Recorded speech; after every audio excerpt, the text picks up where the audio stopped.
Já, velkomin að Rauðaborðinu. Hér aftast í þættinum þá mun ég ræða við hana Evin Marín Hlynsdóttir sem prófessor upp í háskóla. Hún sérhæft sig í sveitarstjórnum. Ég ætla að ræða við hana kannski ekki svona vanda dagsins á stóru sveitafélögunum, heldur frekar svona sveitarstjórnarstigið almennt og þessa togstreitu sem á milli, að við viljum hafa valdið í nærsamfélaginu en við viljum líka hafa rekstrarhæfar einingar sem að geta ráðið við stór verkefni. Þetta vandamál hérna á Íslandi út allan heim. Við ætlum svona aðeins að spekulera í sveitarstjórnum. Rósa Magnúsdóttir, hún líka prófessor í háskóla. Hún í sagnfræði, sérfræðingur í kalda stríðinu og hún hefur verið að rannsaka svona persónusögu fólks í kalda stríðinu, meðal annars ástarsögur, þar sem að rússneskar konur mest féllu eruð ástfangnar af Bandaríkjamönnum, Bretum og Evrópubúum og giftust þeim en lenti í vandræðum og voru stundum innlyksa í kalda stríðinu. Við ætlum aðeins að tala ástina á tímum stríðs sem á ágætlega við Evrópu í dag, það sem stríð, og líka að kalda stríðið sem allir held að væri farið bara í algleymingi. Atli Þór Þorvaldsson, hann formaður kjararáðs Öryrkjabandalagsins eða ÖBÍ eins og þau vilja kalla sig. Hann líka með Parkinson og hann ætlar að segja Maríu Pétursdóttur frá sjúkrasögu sinni og ykkur náttúrulega í leiðinni. Varða kom með hryllilega skýrslu í gær stöðu launafólks. Þar kom fram að hún versnað og versnað mjög hratt og ýmsir hópar sem að standa sérstaklega illa. Einstæðir foreldrar, innflytjendur og leigjendur og inn á þessum heimilum eru börn og ég ætla að fá hann Kolbeinn Stefánsson, félagsfræðing, til þess að ræða við mig barnafátækt sem að óhætt að segja hann sé sérfræðingur í. En eins og annarlega þá byrjum við á fréttum dagsins. Hvað fréttað, María? Já, heyrðu, það náttúrulega hrun í Kauphöllinni eða rauður dagur í Kauphöllinni. Já, þetta stærsta hrun frá hruni. Stærsta hrun frá hruni, já. Það sagði ykkur. Já. Ég fór að rekna þetta. Veistu hvað voru mikið penningur sem að týndist? Nei, ég var nú ekki búin að rekna það. 130 milljarðar sem að voru til í morgun. Þeir eru ekki til í kvöld. Nei, það náttúrulega bara svolítið mikið. Það 1,5 Landspítali sem að hvarf í dag. Já. Ég skrifaði á í fyrirsögn að það hefði farið í Money Heaven. Mæstu þetta því í Money Heaven. Já. Það sömulegt þetta náttúrulega bara fróða sem að fara þarna. Þetta náttúrulega bara tölur. Já, Kauphöllin full búið að blása hana upp af heimskulegri efnahagsstefnu stjórnvalda og Seðlabankans og viðskiptabankans sem dældu peningum til þeirra sem að voru efnaði fyrir og þeir notuðu peningana til þess að kaupa gamlar eignir, eins og sagt Það kom fram í viðtalinu við Ólaf Margeirsson í gær. Munurinn á því hvort að peningandi fari í því að byggja nýtt húsnæði eða þess að kaupa gamalt, það breytir miklu. Já. Og þetta hækkaði náttúrulega upp eignaverð, fasteignaverð og í Kauphöllinni. Þannig að íslenska Kauphöllin að ropa og kannski hann eftir að ropa meira því hún svo full af lofti. Sko. En hins vegar þarna eins og Marel fjall 17%. Nei, voru ekki 15%? Já, 17%. Og 8% í festi. Já, en Marel búið að lækka helming síðan var hápunktur. Það hefur verið að lækka, já.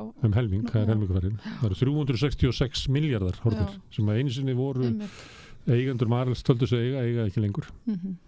Og ég býst við þetta fallegi eftir að hafa áhrif á margt hérna. Já. Og En það sem ég velti fyrir mér þá því að tala sko gengi allra félaga í Kauphöllinni lækkaði. Nei, ekki allra. Ekki allra. Það var eitt félag sem lækkaði ekki. Það hækkaði heldur ekki. Það var Brim. Kom í mark á 0. Já. En það var langmesta hækkurinn kannski í peningum var náttúrulega Marel. Það eru 80 milljarðar sem hurfu þar. Já. Og það voru næstu 90 milljarðar sem hurfu úr Alvotech sem hefur lækkað þriðjung frá því að það kom í ljós að þau var ekki að fara með eitthvað líf á markað í Bandaríkjunum. Þannig þar hefur horfið mikið af peningum. Síðan Arion banki kom næstur og þar hafa bankandi verið að lækka. Arion banki búin að lækka 30% síðan í hápunktum haustið 2021. Já. Þannig það endalaust. Það svo magna við þetta sko. Þetta allt svona væntingadæmi.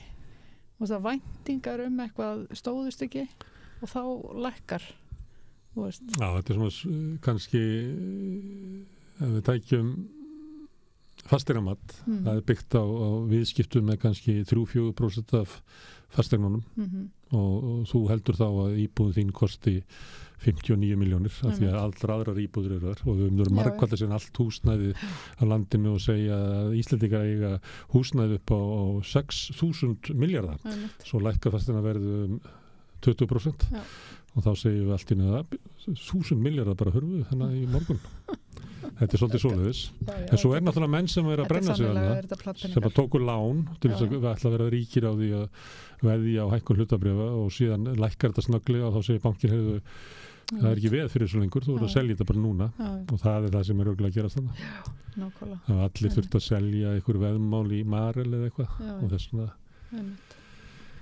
Þetta ég veit ekki, ég myndi fylgjast með þessu af því að það er efnahagserfiðleikar og þegar vextin hækkar svona þá kemur í ljós hverjir eiga eitthvað pening og það er margir sem eiga bara ekki pening og þeir verða að selja og það getur ítt undir svona spíral til lækkunar og eignaverði alveg á sama hátt og auðvöldur aðgengi að lánsfé getur spunnið þetta upp og það getur haft afleiðingar fyrir fólk. Það getur verið að Marel sem bara rendi ykkur vandræðum sko. Eigendur Marel sem eru örglega vandræðum. Þeir voru, ég held að vera að sækja sér pening og eitthvað fleira, þannig að Eyrir. Pappin var að hætta, það getur verið að þessi tengt þessu, ég veit ekki. Það er eitthvað að gerast. Eitthvað að gerast. En svo við 20 milljarðar hagnaður hjá stóru viðskiptabönkunum þriggja á fyrsta árs fjórðungnum. Já, 20 milljarðar, það er svakalegur hagnaður, mikið meiri hagnaður heldur en þeir áttu von á.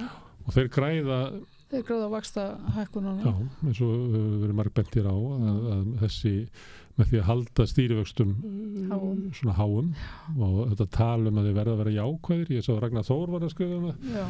Ég skoðaði það reyndar í morgun. Bar saman að því að maður gæti gert það kannski fyrir svona 2-3 mánuðum sýnt fram að það að stýrivextur væru nær því að vera jákvæður í Íslandi heldur nær því heldur í nokkru öðru landi en síðan hefur bara verðbólga svolítið minnkað annars þar þannig að það sem í Evrópu var kannski að stýrivextum hækkuðu minna og verðbólgu skoti kom og svo það á leiðinni niður þannig að nú að verða kannski fara nálgast jákvæða stýrivexti en það eins og hér hafa þeir alltaf eld þetta, það svo að sé vilji til þess að halda því saman og þá græðir náttúrulega þess bankarnir til dæmis það hækka útlánin hjá þeim, þeir eru ekki eins fljótir að hækka innlánin vaxtamunur eykst finnst þér skynsamlegt að vera með svona kerfi í landinu við að dreifa peningum þannig að 3 bankar græði 20 milljarða Þetta er náttúrulega bara galið Þetta er náttúrulega bara galið. Er þetta, hvernig er það á forðast? Er þetta góður ástöðun á fjármagni? Að taka það frá fjölskyldu og almenningi og fyrirtækjum og setja það til eiganda bankana? Nei, ég meina, er þetta nokkuð stað svona? Veistum eitthvað land sem er með þetta svona? Ég er nú að vísa í svona gamla útrýninga af mér. Ég man það einhvern tíma að það gekk þetta alveg fram af mér. Og þá fór ég og googlaði og var að reyna að finna út sko hvað hagnaður bankakerfisins sem hlutallar landsframleiðslu og þá slóða alveg nálægt 2,5-3% sem alveg gali sko. Og þá bara saman við Bandaríkin í Bandaríkjunum mjög sterk tilfinning fyrir því að fjármálakerfið sé óskapnaður þú kannast alltaf tala Main Street sem bara venjulegu business og býrti og svo ertu með Wall Street það sem bara einhverju fjárglára menn sem hafa allt og miklu völd í samfélaginu og reyðar ekki samfélag okkar þeir eru með helmingi minni hagnað bandaríska bankakerfi heldur í Íslandi svo sá ég eitt dæmi þar sem ég held að væri svona slegið upp í 1,8% það var í Noregi á tímabili og það var allt vittlust í Noregi það voru bara verkalýðshreyfingin boðaði bara verkvöld og kröfugöngur það voru aukafundir í stórþinginu það voru kallaðir fyrir þingið bankastjórarnir, þeir lofuð að laga þetta og lækkuðu vextina, það var brugðist við hér láta menn bara þetta yfir sig ganga þetta gert líka, ég menn eins og bara með húsnæðiskerfið ef að húsnæðisverð hækkar mjög skart í Bandaríkjunum og þá bara kallaði til akút fundir og málinu rætt og þetta stoppað af en hérna eitthvað að segja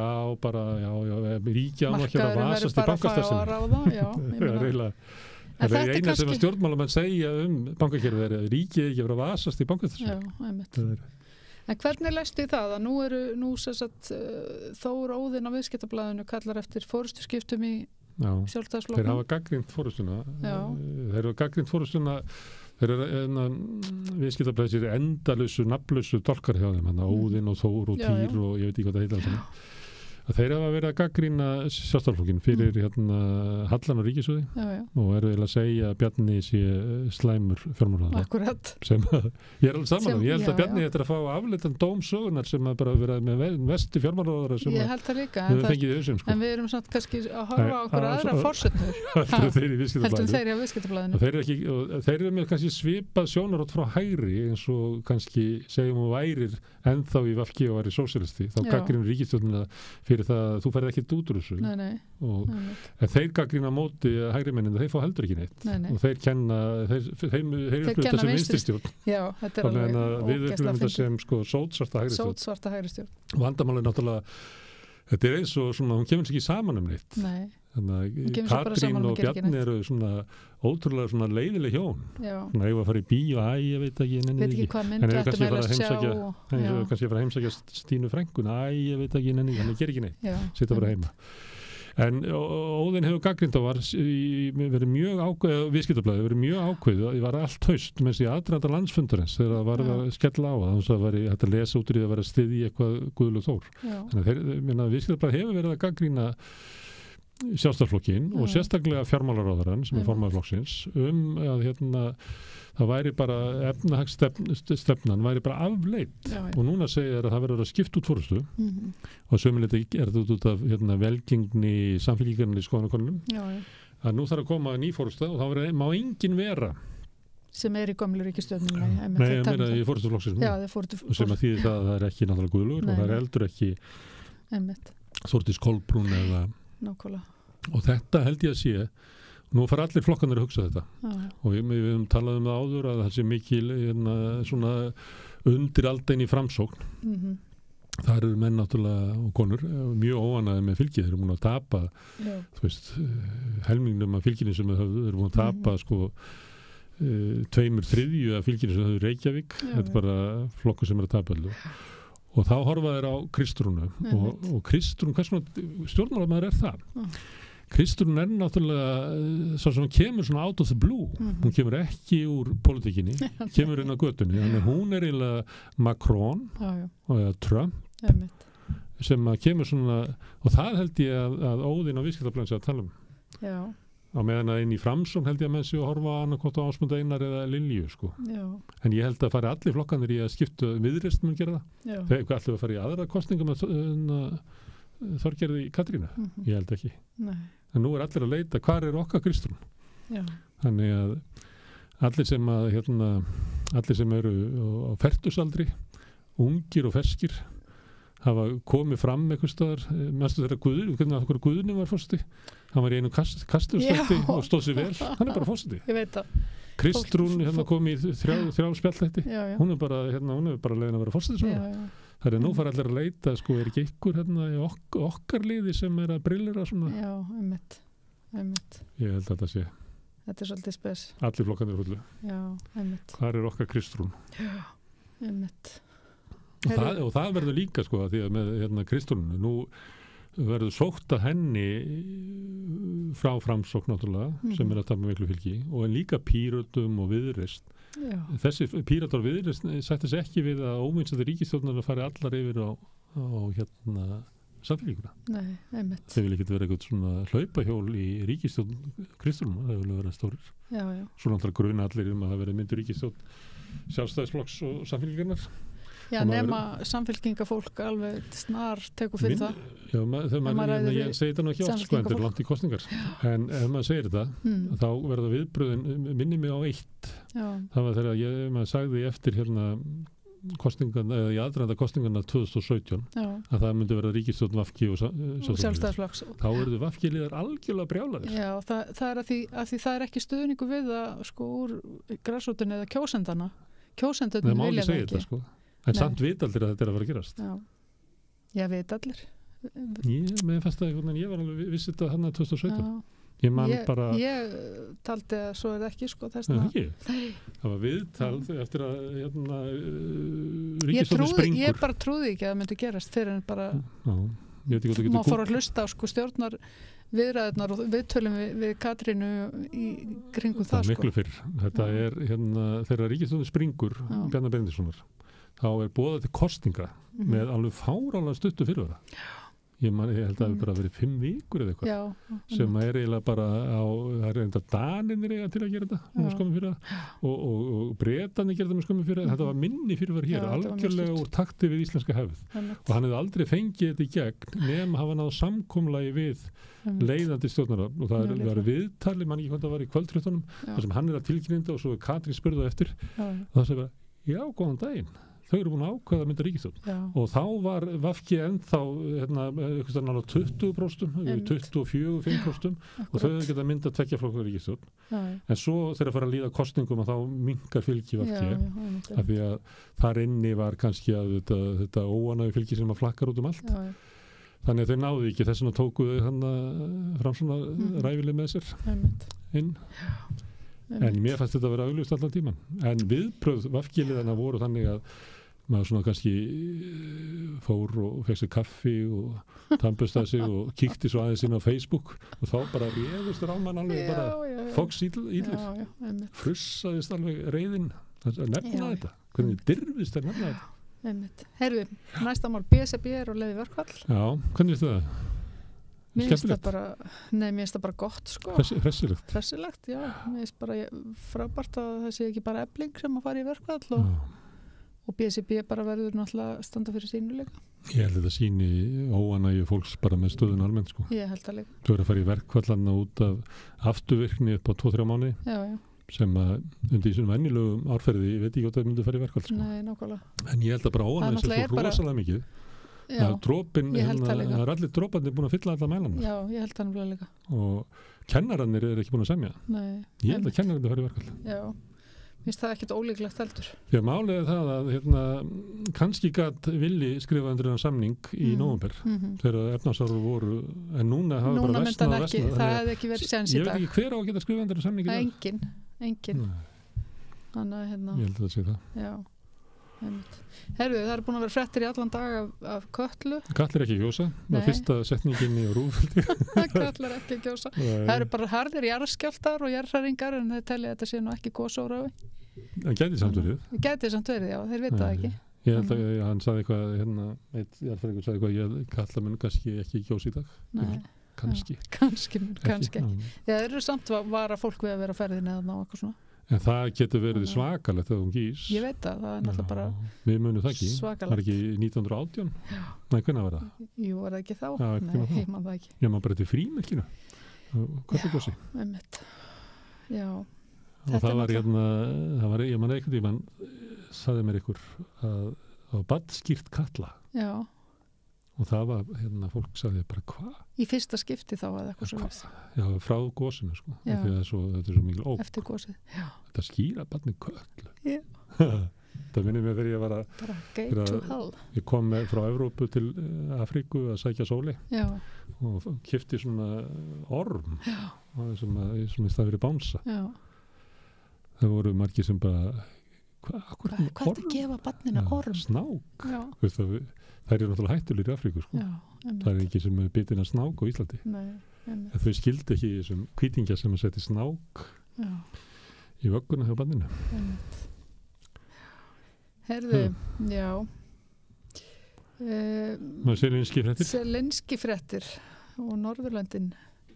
Nú er Selenski og Katrín Jakobsdóttir að undirbúa Nürnberg-réttarhald. Já, yfir Rússum. Já. Hvað? Ég bara... Hefur þú skoðun á þessu? Ég er ekki alveg búin að mynda með skoðun á þessu, nei. Mér finnst þetta allt svolítið erfiðar fréttir og þetta er allt, það eru svona svolítið skrýtnir hlutir í gangi líka og nú eru Rússar að ásaka Bandaríkjamenn fyrir að skipuleggja drónaárásir og reyna að verða Pútín að bana og eitthvað svona, það er alls konar eitthvað svona Þetta skrítið við það. Eitthvað skrítið að gerast það með þessu blessaða stríði. Í meginströmsfréttunum eru litla fréttir af hörmungustríðsins. Já.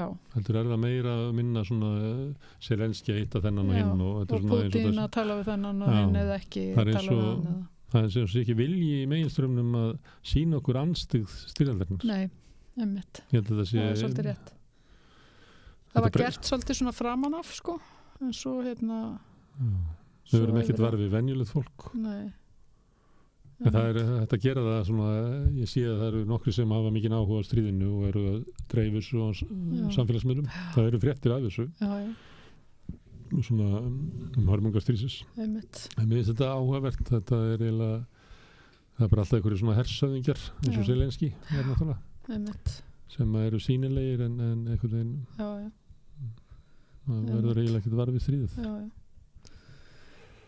Donald Trump núna í rosa... Donald Trump?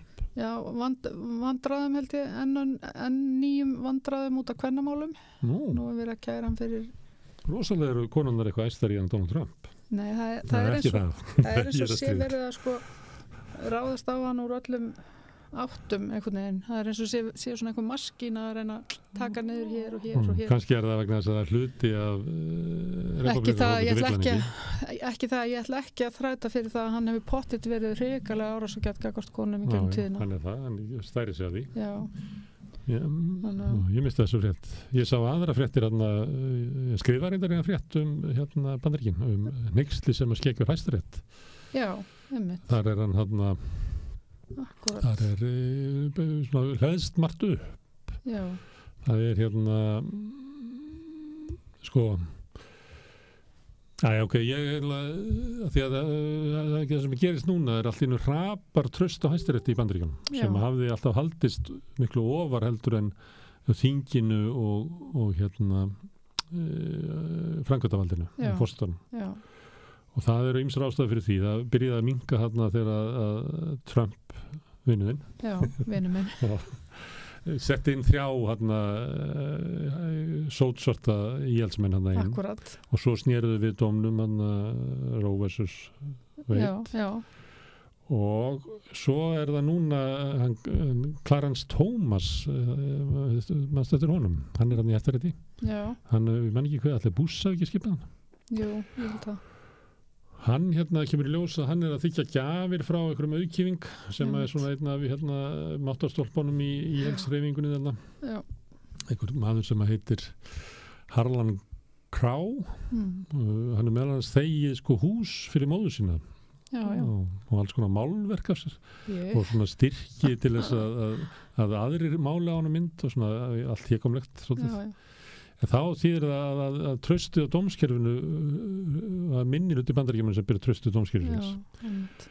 Og ég var svona að skoða Gallup kannanir og þá sér maður til dæmis á afstæðan til forsetans er þannig að það hafi ekkert minnkað stuðningur þess flokks sem að forsetin er af við forsetan, en það sem er gert er að óákveðnir kjósendur, það minnkar og svo hinn er alveg hrapar.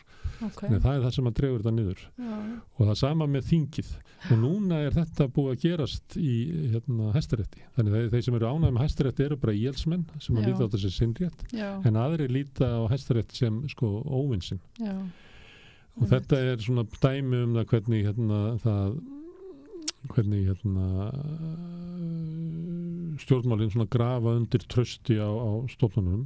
En það sem að ég gerði síðan að ég bæri þetta saman við Ísland og maður tekur bara alla republikana, óháða og demokrata þá er traust þeirra á forseta framkvæmdarvaldinu 43% í nýjustu mælingu Gallup, en ríkisstjórn Íslands er með traust 39%, það er undir.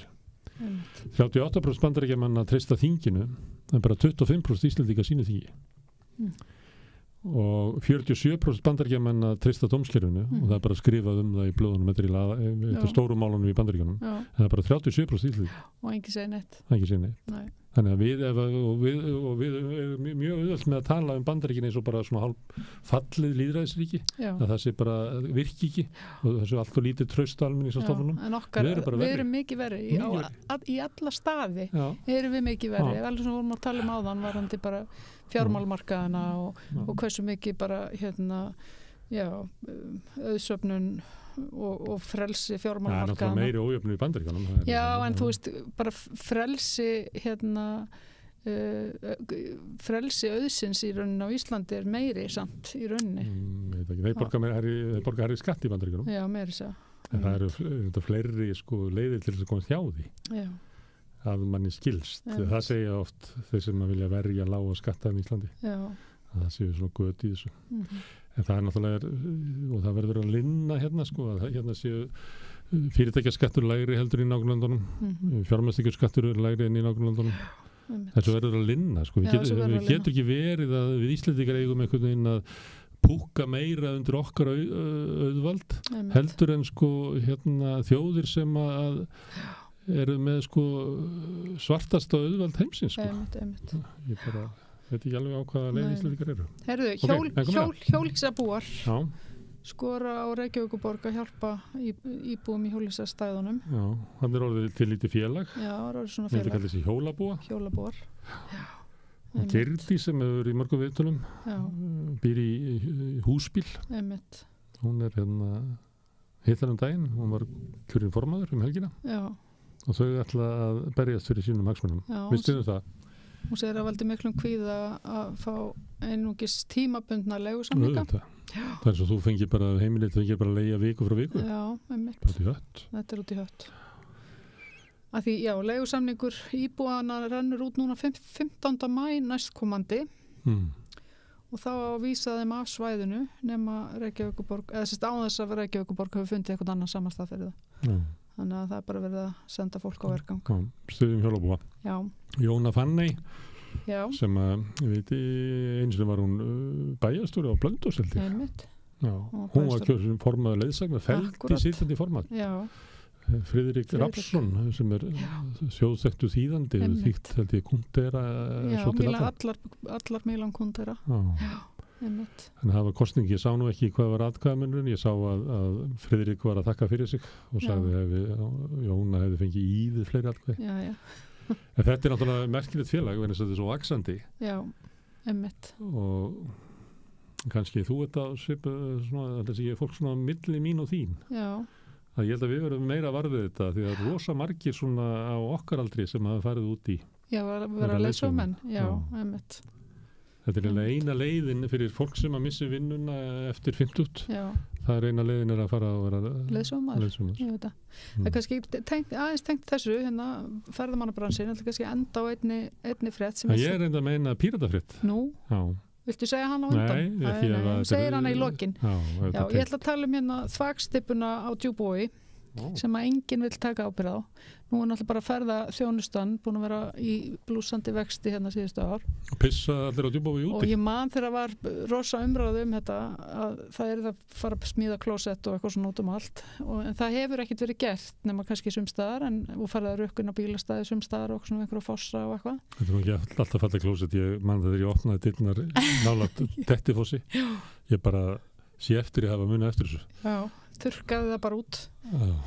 En þarna er ég hef nú farið í þessa verslun á Djúpavogi, það er einhver samkaupsverslun og það eru bensíndælur og eitthvað svona og ÁTVR er þarna. Það er einhver svona 5 fyrirtæki sem eru með rekstur þarna og það var fenginn einhver fyrir hand sveitafélagsins til þess að leita til þessar aðila og biðja þá að taka þátt í uppbyggingu á salernum fyrir ferðamenn.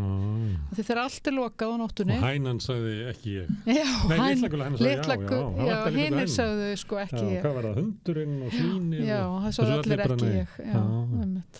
Þannig að það er pissa út í þarna. Já, það er á nóttunni sko. Og er talað að sé vandlíkt þessu? Fólk er að koma, já, svo bara rosa steppa þarna. Samt segja allir bara nei. Þetta hefur verið sagt Helsinki að þeir pissi úti og þannig að við finna alltaf lyktinni svona. Já, einmitt. En það var eitthvað vandið en að veistu hvað er búið að taka niður eggin sem að þau settu eggin Já, nei, það er ekkert búið að taka niður eggin. Er það? Nei, það átt að gera það því að þau stígðu einhvern veginn fyrir þannig að þeirra liftarinn kæmi einhvern veginn á fullblæstri út úr fyrstúsuna. Ég fór hann allavega. Það dómaður hann sko. Já, ok. Og það var eggjanum að kentum. Nei. Já. Að þau stígðu einhvern veginn fyrir. Ég fór þarna held ég bara í fyrra eða eitthvað svoleiðis, þá voru egginum þó. Það er fallegur staður. Þetta er alveg, sko ef ég bara flyt einhvern tíðan út á land, þá vil ég búa þarna. Þetta er alveg uppáhaldstaður minn. Mjóifjörður er ennfallari. Já, fyrir austan. Já, það er bara svo erfitt að komast þangað. Herðu, ég ætla að segja með píratana því að það var fundur hjá píratunum í dag út af pírataspillinu. Og þeir ætla að taka ákvörðun það hvað ætti að gera við þetta. Vandamálið þeir voru með fundabúðun og voru að tala að það veri svo margt talað þarna inni sem að samsvaraði ekki stefnu Pírata. Við þekkjum þetta sósíalistandi, við höldum út í svona spjalli í nefniflokksins. Þar eru yfir 12.000 manns sem eru meðlimir og alls konar fólk að tjá sig.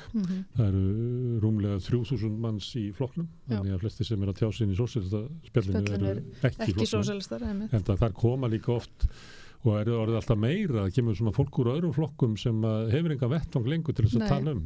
Mikið Pírötum oft. Píratarnir, því að þeir hafa þrengt eitthvað Pírataspjallið og líka samfélgingafólk, þeir voru með svona lokaðan hóp fyrir sitt flokksfólk, þeir lokuðu honu líka.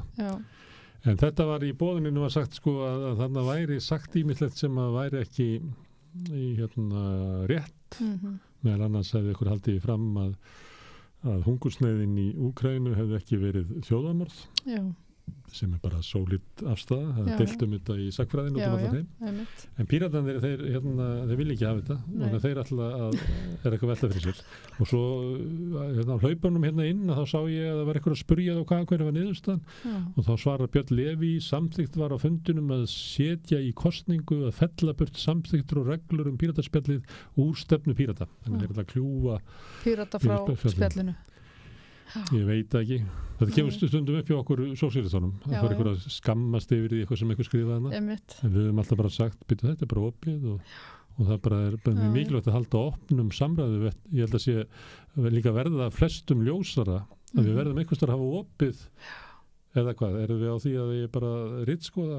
Nei, það þarf náttúrulega alltaf að ritstýra örlítið. En það er ef þú kemur og ert með svívirðingar og hatursumræðu. Já, ef þú ert með hatursorðræðu og annað, þannig að það eru reglur. Það þarf að vera þannig ritstýring að mínu viti. Það er ekki ritskoðun. Nei, það er bara allt annað heldur en ritskoðun. En sumir vilja meina að ritstýring sé ritskoðun líka, svo fara í svoleiðis reyfirildi þegar það er ritstýrt. En ég bara... Þetta er sögulegt í Píratum. Sömuleyti uksuður með Pírataspjallinu. Pírataspjallið var svona megin vettvangurinn á svona tímanu þegar Facebook var að vaksa, eða ekki? Jú, akkurat. Já. En ég hef nú heyrt meira kvartað undan Pírataspjallinu heldur en hitt, Meira kvartað verið? Já, það er alltaf í gegnum tíðin einhverja kvart undan Pírataspjallinu. Ég fyrir ekki neitt í Ég hef aldrei farið það. Það er aldrei að kvartað við fólki sem hringir út á sögu. Ég get ekki, þú veist, ef einhver er með einhverja furðulegar skoðanir og hringir út á sögun, ég er kannski ekki nógu meðvirkur bara, mér finnst það bara alltaf leið. Mér finnst gaman að hlusta út á sögu því að maður heyrir þar í svona fólki sem maður heyrir ekki í öðrum fjölmiðlum. Og þá er ég bara að hlusta á svona tungutakið og áherslunar og hvernig er fólki mikið niðri fyrir.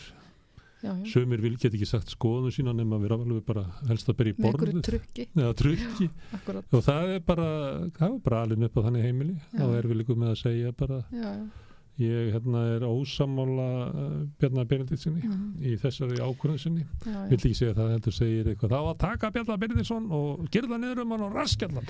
Þá á bylgjunni ef eitthvað svona gerist í síðdegisútvarpinu þá er þeir bara heyrðu, allt er leið bless og skella mjög snirtilega á viðkomandi.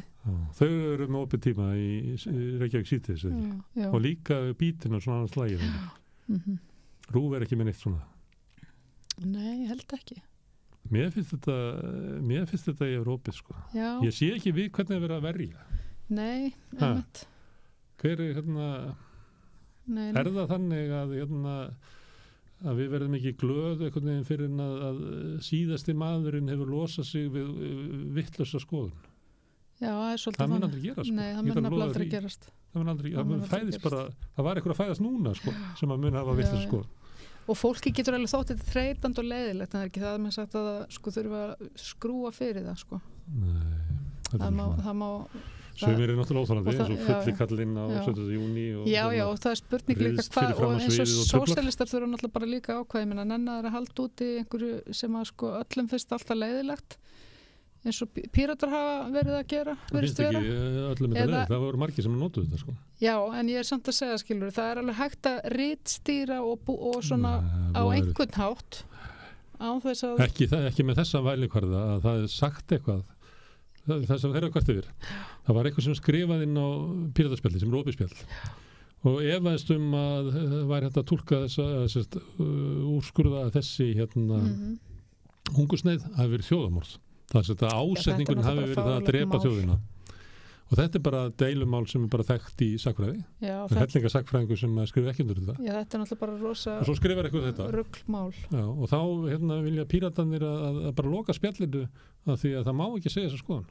Nei, þetta bara mjög algengt í dag að það má ekki segja svona einhver ákveðna hluti að því það bara þetta bara alveg eins og ef að þú veist ég ætla ekki að fordama Rússland eða eitthvað og þá ég pútinisti, þú veist þetta bara þetta er í öklaði eira, þetta er þessi rosalega polarisering skilur þannig að já, bara skoðanir á einhverju sem eru ekki svona mainstream skoðanir þær eru bara bannaðar. Og haldið að það sé skemmtilegt samfélag? Nei, ég veit ekki en sumir, það er bara mjög margir eru þarna. En af hverju? Ég veit það ekki. Hvað gerðist þeirra hjá okkur?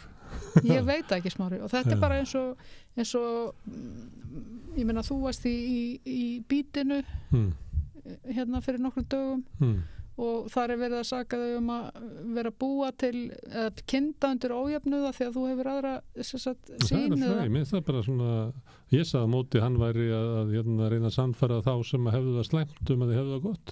Þessum ástæðum, það er bara svona skoðaskipti. Já, en ég er að segja það. Ég hef lent þessu manni þar sem hann er að saka með mannskóla hluti. Já, en þú veist, það er bara svo mikil hugsana skekkja og einhvern veginn finnst mér í samfélaginu. Þú veist það er bara, ef þú ert ekki á einhverju línu sem allir eru á og ert ekki sama báti, þetta er dálítið þetta og þetta er dálítið það sem hann var að tala um í gærkvöldi. Hver? Jón Gunnar. Ef þú ert ekki í sama bátnum og sömu línunni og svo halda sömur allir séu í sama bátnum en við erum ekki í sama bátnum. Við erum í sama bátnum, þetta er galiða. Það er eitt með svipu sem er að lemja þá sem er að róa með vakstæknum. Það er alltaf þannig. Það bátur sér fyrir í.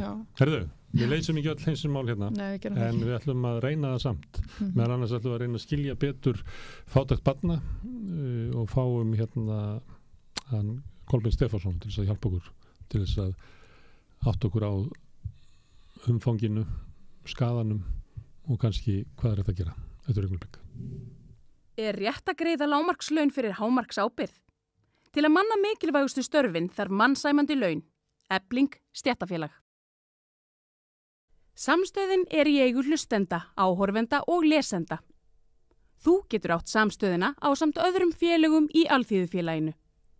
Þú getur gengið í Alþýðufélagið á samstöðin.is. Þar er hnappur sem segir skráning. Með því að ganga í leigjendasamtökin styður þú baráttu leigjenda. Leigjendasamtökin eru fyrir alla þá sem vilja berjast fyrir réttlátu húsnæðiskerfi. Leigjendasamtökin.is.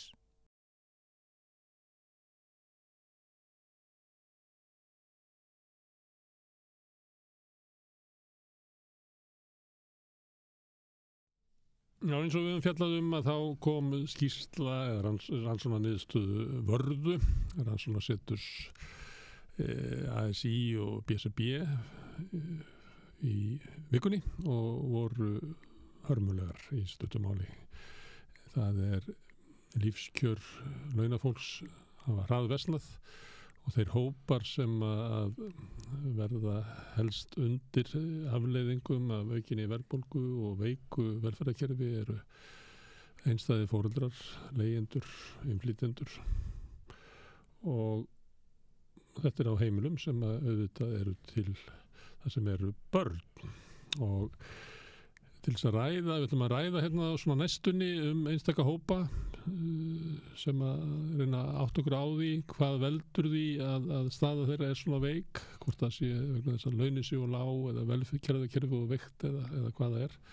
Að til þess að byrja okkur á stöðunni að þá er hingað komin Kolbeinn H. Stefánsson, félagsfræðingur. Vertu velkomin. Takk. Ég ætlaði að fá þig til þess að ræða stöðu barna. Ég veit að þú ert að fara að fjalla það í næstu viku. En ef við byrjum aðeins á þessum rannsóknum Vörðu. Þegar ég talaði við hana Kristínu Hebu hér í gær, að þá kom fram hjá henni að þegar fyrsta rannsóknin birtist, þegar niðurstöðnar, að þá var svona fundið að aðferðafræðinni á viðskiptablaðinu og hún sagði að síðan alltaf þegar hún færi að ræða þessi mál annars staðar og væri einhver svona úr hægrinu við borðið að þá var eiginlega vísað í þetta til þess að reyna eiginlega að ýta þessum niðurstöðum af borðinu. Nú þetta þessar, ég myndi meta það utan frá séð að þetta væri eiginlega svona frétt vikunar, hversu hratt grefst undan lífskjörum almennings á þessum verðbólgutímum. Við erum alltaf að ræða verðbólgu og afleiðingar þess og þarna fáum við allt í einu bara kalda tusku í andlitið hvað er að gerast. Þessum langar myndir að spyrja þegar þú ert nú félagsfræðingur og ert ekki í Vörðu, myndir taka marka á þessum niðurstöðum? Ég er endar ekki alveg hlutlaus, ég sitt í stjórn Vörðu. Varandi þessa gagnrýni til að byrja með, þá er hún svona forminu til svo sem alveg rétt. Það er erfitt þegar þú hefur bara, þetta er raun og veru sjálfvalið úrtak og við höfum alltaf okkur ástæðu til að ætla að hópurinn sem að velur að svara sé ákveðinn hátt kerfisbundinn ólíkur. En kannski það sem að skipti máli í þessu samhengi er að síðan frá því fyrra hefur Varða farið í miklar æfingar við að reyna að vigta gögnin eins og gert er þegar við höfum ágjörða skekkjum út frá ýmsum forsendum til þess að reyna að finna leiðir til að skekkjur og það er alveg saman hvernig því snúið að vigtarinnar er ekki að hafa veruleg áhrif á niðurstöðunar standa ágætlega. Hitt sem er svo annað að þeir beittu annari nálgun á samanburðunum milli ára, þannig að markmiðið var að fá að vigta gögnin frá fyrra ári út frá dreifingu svona lýðfræðilegar þátta í könninni sem var í ár. Þannig að þú færið sko svona mynda population sem eins yfir tíma. Þetta breytist population alltaf yfir tíma, en þá það er það sem við viljum vita er hlutirinn að breytast og þeir að breytast þess að population hefur breyst eða hlutirinn að versna. Þannig þetta er til þess að geta betur höndlað breytinguna frekar en stöðuna. Já. Og að því leiti þá held ég að verðum að taka þessar niðurstöður verður mjög alvarlega. Við erum að sjá stöðuna versna hjá mörgum og það er kannski engin stórkostleg ráðgáta hver í gangi. Við erum á tímabili þar sem að það er gríðarleg verðbólga. Það er önnur hlýðin á þessu. Svo er Seðlabankinn að reyna að vinna á verðbólgunni með því að hækka stýrivexti. Það gengur ljómandi illa bara. Við erum bara hreinskilið með það. Og þessi tveir þættir eru þetta þrengja að, en þeir þrengja á mismunandi hópum.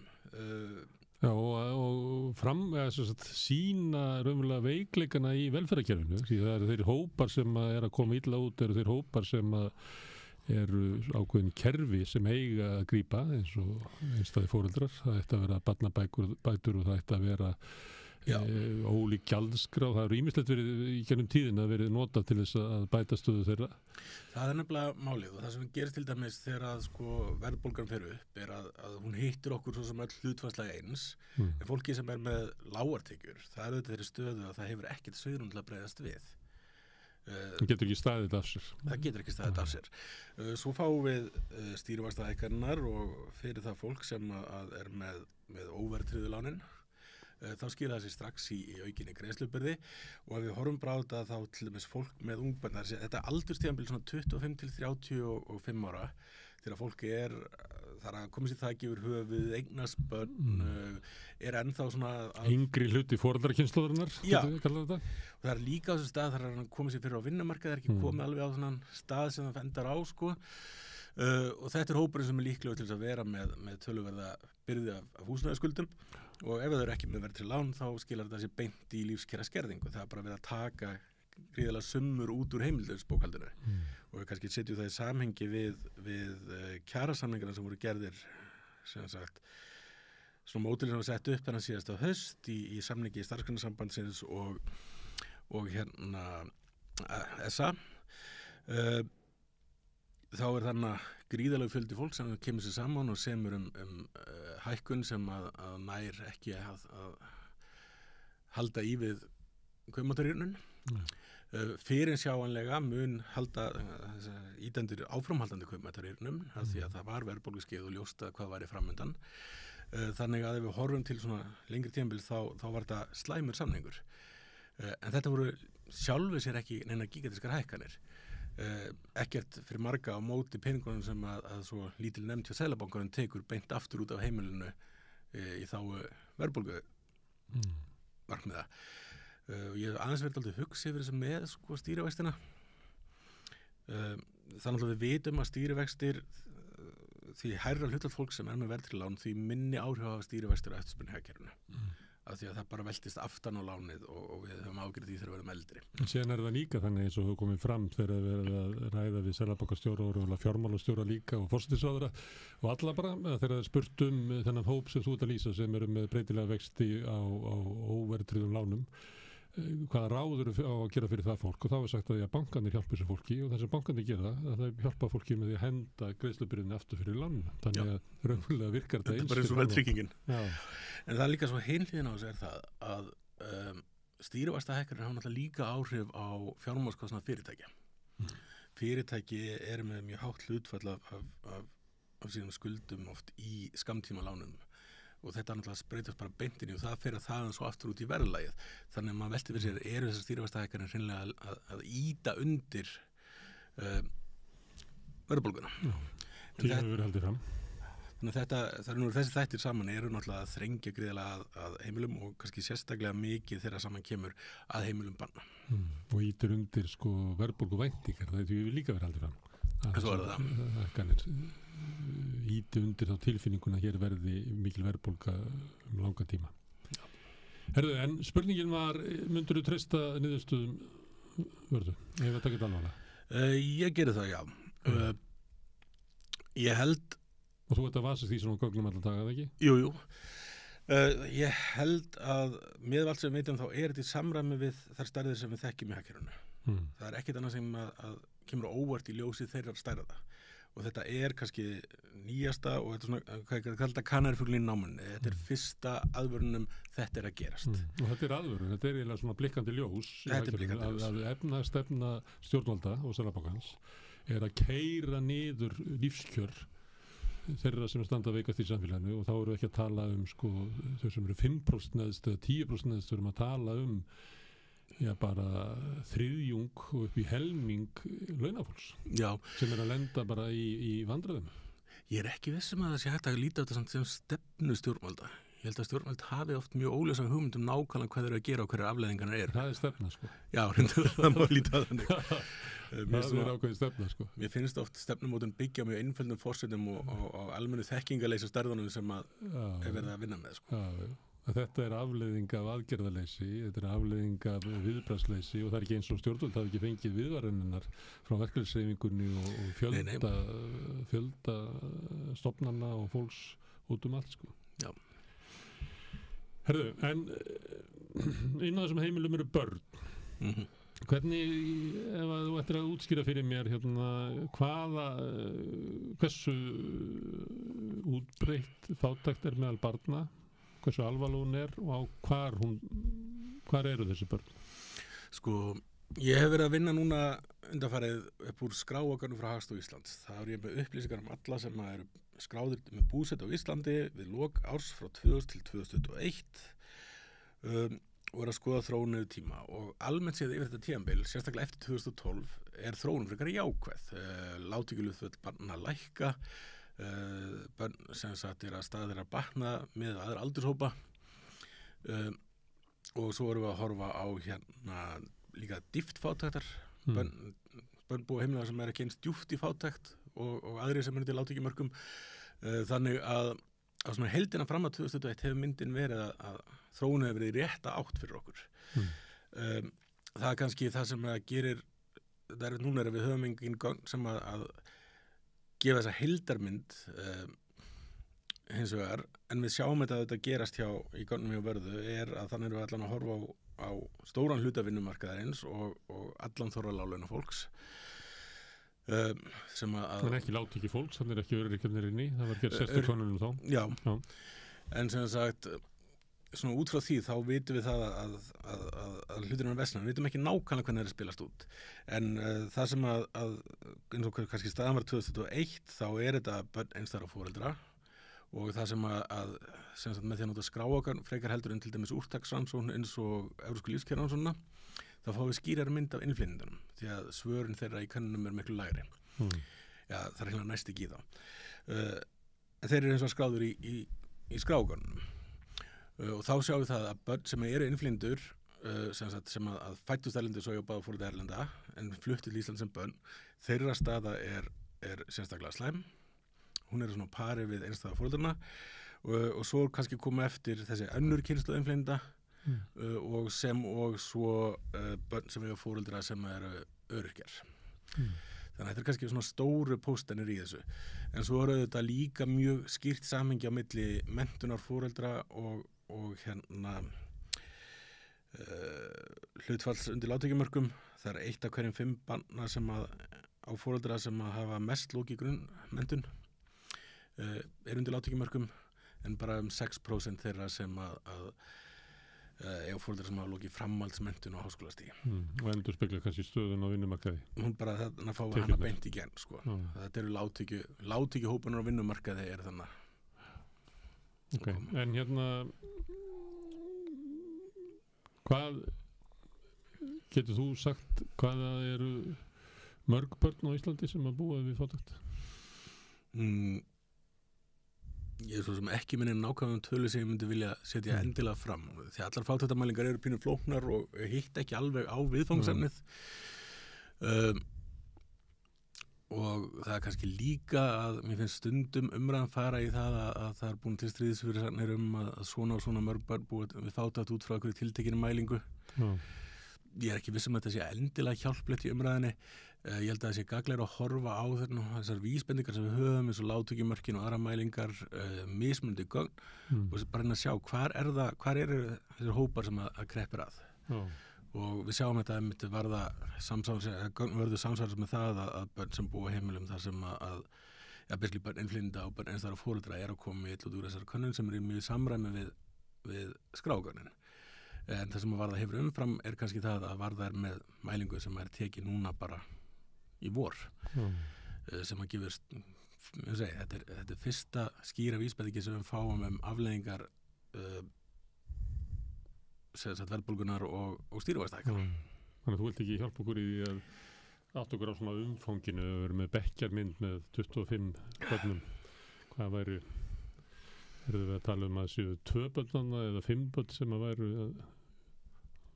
heimilum þar sem að fátæktin var að grafa undan lífskjörunum og raunverulega möguleikum barnana.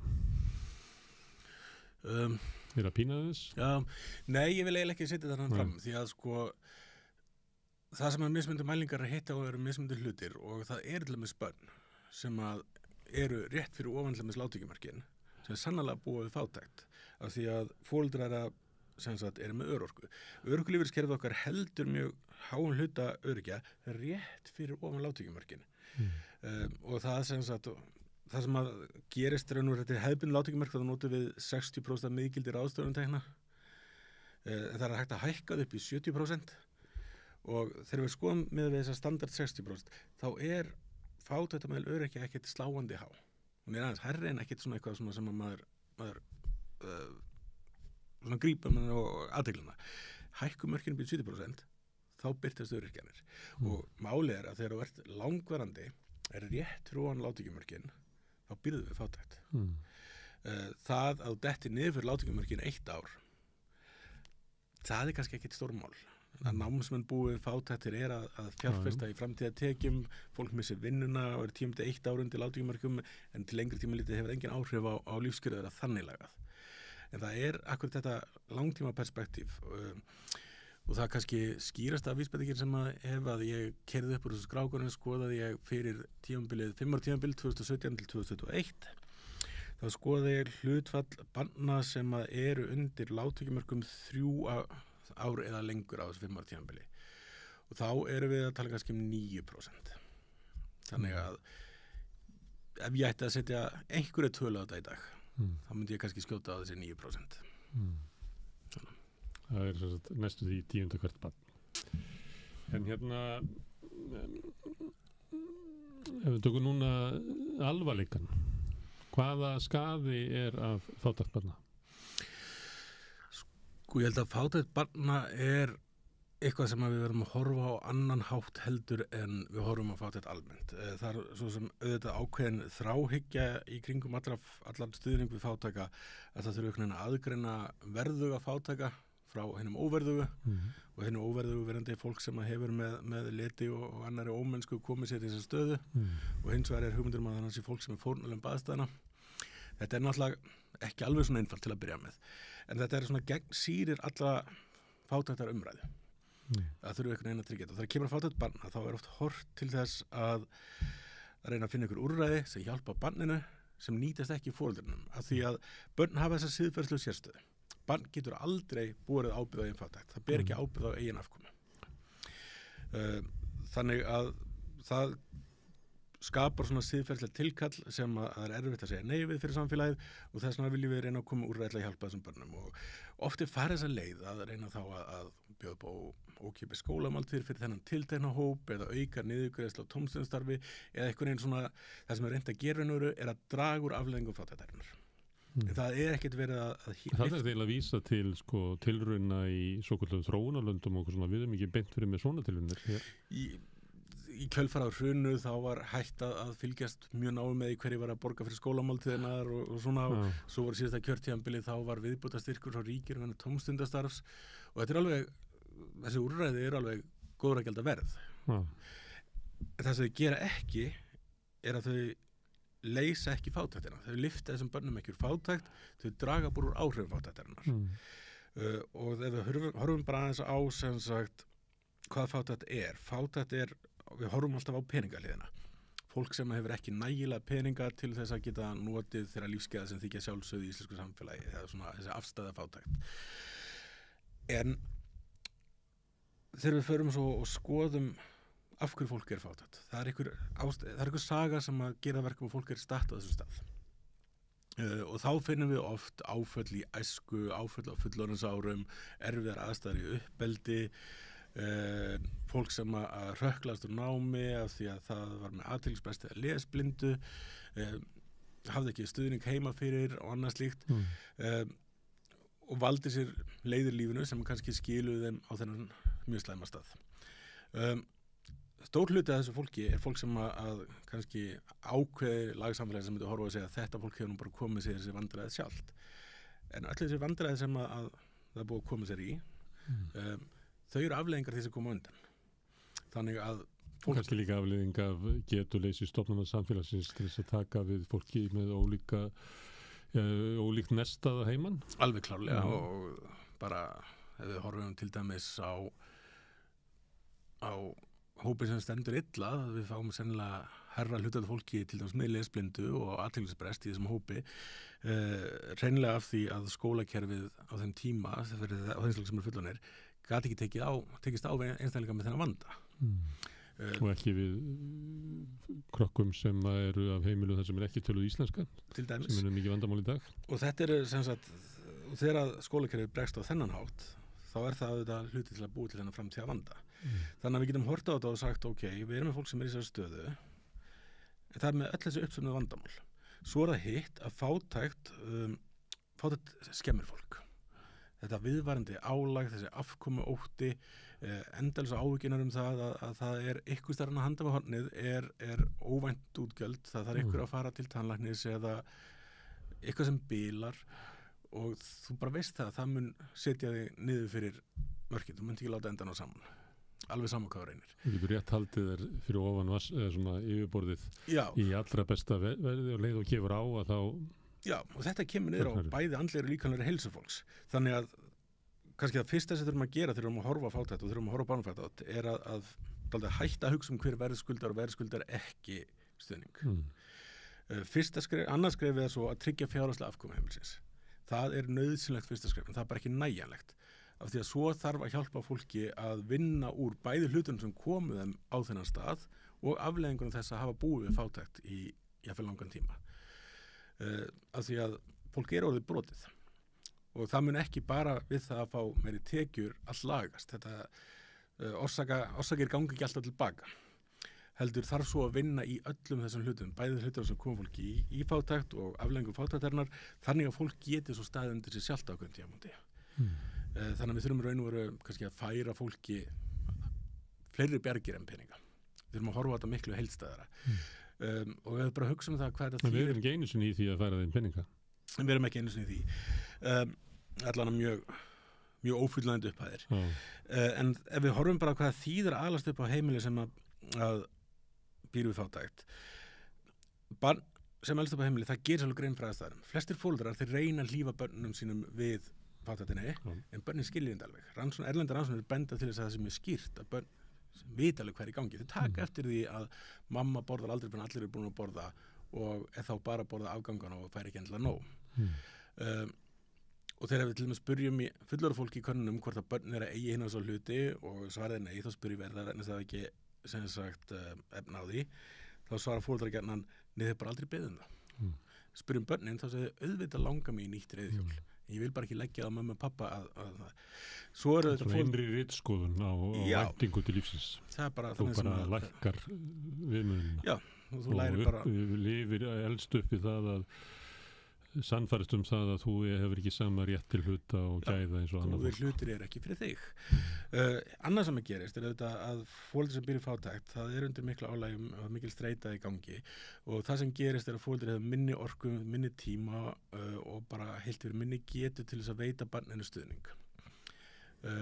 Þannig að við leysum ekki vanda foreldrisins. Hvaða móralisma sem við ákveðum að leggja í mat okkar á stöðufóðursins, þá erum við ekki að leysa stöðuna fyrir barnið heldur. Þannig við þurfum að horfa á þetta heilstætt, við þurfum að nálgast þetta sem fjölskyldu, skoða öll vandamálin sem tengir þáttatinni og vinna úr þeim öllum. Því að við gerum það ekki, það er heimleginn fyrir utan þessa sífristakröfu, þá er þetta líka, við horfum á þetta frá ákveðna hagkvæmni sjónarmiði. Við vitum það að börn sem alast upp í fátækt eru líklegri til þess að standa frammi fyrir að vera í verri stöðu þegar eru komin á fullorðinsárin heldur en börn sem alls ekki við fátækt. Og það liggur í alls konar hlutum, það liggur í næringum, minni stuðningi og svo framvegis, en þau eru ólíklegir til þess að hafa lokið háskólanámi eða námi sem að skila þeim eins og iðnnámi sem skila þeim góðum tekjum. Þau eru líklegir til þess að vera einstæða foreldrar, þau eru líklegir til þess að búa sjálf við örorku eða vera sjálf fátæk. Þannig að við erum í raun og veru að leyfa fátækt að skemma líf barna. Þetta er ekki bara líf þeirra eins og núna sem skiptir miklu máli, en líka fyrir samfélagið, þá erum við raunverulega bara frá svona kalda hagkvæmni erum við að búa til kostnað og missa tekjur. Þannig að hvort sem við horfum á þetta frá réttlætisjónarmiðinu eða hagkvæmnisjónarmiðinu, þá er barnafátækt eitthvað sem að við ættum að taka mjög alvarlega og leggja okkur fram að sjá þess að sé ekki til staðar. Kaldliti bókarinn getur litið svo á að þarna sé verið að skaða mannauð samfélagsins til lengri tíma. Þessum að finna til með fólkinu átt að segja á því að fátækt er áfall og tráma sem að varir í kynslóður. Já. Og litar líf fólksins.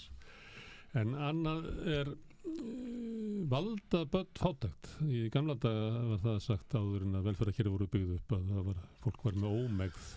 Og ef þú tækir segjum bara par, það sem að lágtekju kona og lágtekju maður eða par bara búa saman og svo bætur á þeim tveimur börnum og tekur þá tilliti til aukina framfærslu en jafnframt aukinn stuðning samfélagsins í kringum barnabætur og annað slíkt. Er staða fjölskyldunar verri eftir að börnum koma? Alveg klárlega, náttúrulega með börnum eykst útgjaldaþörfin. Það er ekki samt þannig að ef þú ert með barnlegu sjón sem eignast á tvíbura að útgjaldaþörfin er tvöfaldast því að kannski stærsti pósturinn er að einhverju tímandu þurfa að stækka við svo húsnæði, börnin geta upp að ákveðum aldri verið í sama herbergi eftir að þurfa að stækka aftur.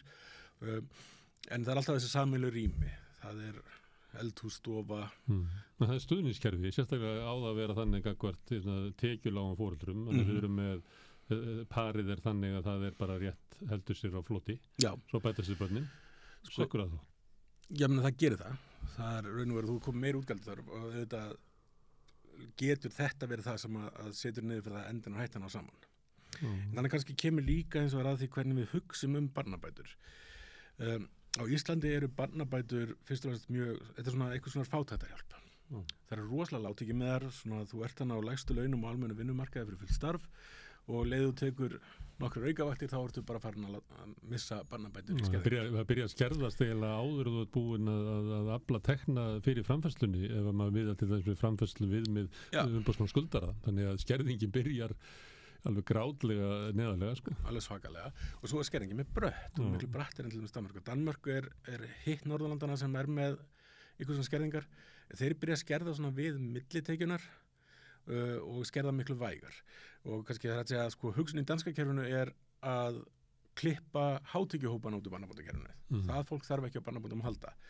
Á Íslandi er hugsunin miklu meira að við erum að reyna að hjálpa lágtekjubörnum og það er alveg svona ég var nú að reikna þetta bara í gær og með ákveðna forsendur þá ná bæði barnabætur og húsnæðisstuðningur að lyfta kannski 3 af hverjum 10 börnum sem að væru til lágtekjumörkum án þeirra upp fyrir lágtekjumörkinu sem er svo sem allt í lagi en kannski það sem að skiptir máli í samhengi er að barnabætur í sjálfu sér voru aldrei hugsaðar eða svona hvatin aðeins var aldrei að horfa til þess að barnabætur ætti að vera fátæktahjálp þvert á móti var hugmyndin svo að þetta ekki að vera raunur afkoman ætti ekki að vera barnina letjandi. Við þurfum að fá nýjar kynslóðir til þess að viðhalda samfélaginu okkar. Við erum ekki þar, við erum eiginlega þú með við dæmi sem þú tekur að þá er það þannig að fátækt fólk á ekki efni og eignarspöld. Það er þannig og þessi frjósum minka, það er samt ekkit endilega fátækar fólki sem að dregur frjósuminni af því að það líka hátekju fólk sem ákveður að kostnaðurinn af því að eiga börn með að við hvað tapar miklu getur verið letjandi en sem sagt en máli er að eins og til dæmis þetta er að harta þetta í Svíþjóð þá erum við með barnabótakerfi sem að það fá bara allir sömu upphæð það flutu upphæð upptekist þegar og hugsun er svo að það verða að jafna afkomu á milli mismundi heimila þannig að og kannski milli kynslóða að vissu leyti en fyrst og næst er verið að fjæra peninga frá barnlausum heimilum til heimila með börn það er raun og veru hugmyndin að jafna þarna á milli að því að á endan þá viljum við líka kynslóða að Kolbett þegar börnin er farin að heiman hann er að borga það er maður að borga skatta til Kolbens sem á börnin vissulega en það er nefnilega það er raun og veru kannski þannig sem ættum við að horfa á barnabætur miklu meira og ég get alveg tekindi það mér finnst svo sem kannski engin ástæðilega að fólk með mjög háar tekjur sé að fá barnabætur mér finnst alltaf að það sé eitthvað stæðar skerðingar en það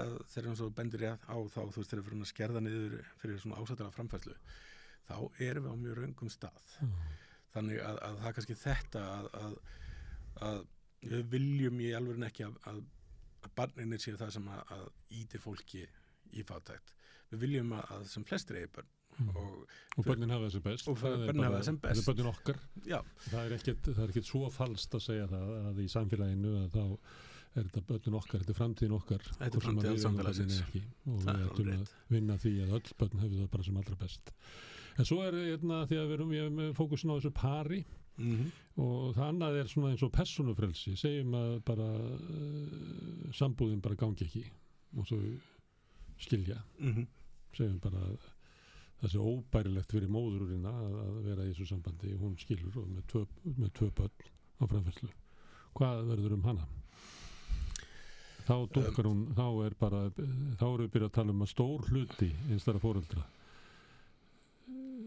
sem eru með kannski lægri tekjurnar þetta er náttúrulega kannski jafnvel enn stærra vandamál heldur en áttum okkur á hérna því að sko náttúrulega það sem gerist leiður fólkið að parið skilur þá eru báðu fólkdrarna alltaf konur með heimili með eina fyrirvinnu og það er erfið stað að vera á Íslandi það er maður sem bendir til þess að vaxandi hlutfalls skilnaðarbarna sé raun og veru með eitthvað svona skipta búsetu í einhverju mynd það þýðir það að báðu fóreldrar þurfa að hafa húsnæði börnin við erum með kerfi sem að hins var svona gerir ráð fyrir því að breyting frá því kannski að foreldrakynslóðinni minni þar sem að mamma skildi og tók okkur 4 með sér en pappi flutti bara í þakarbíi og feður heitu bönn sín aðra hverja helgi þeir voru duglegir þetta er kannski önnur mynd sem við höfum í dag og við höfum alltaf kerfi sem að gerir ekki fyllilega ráð fyrir þörfum beggja foreldra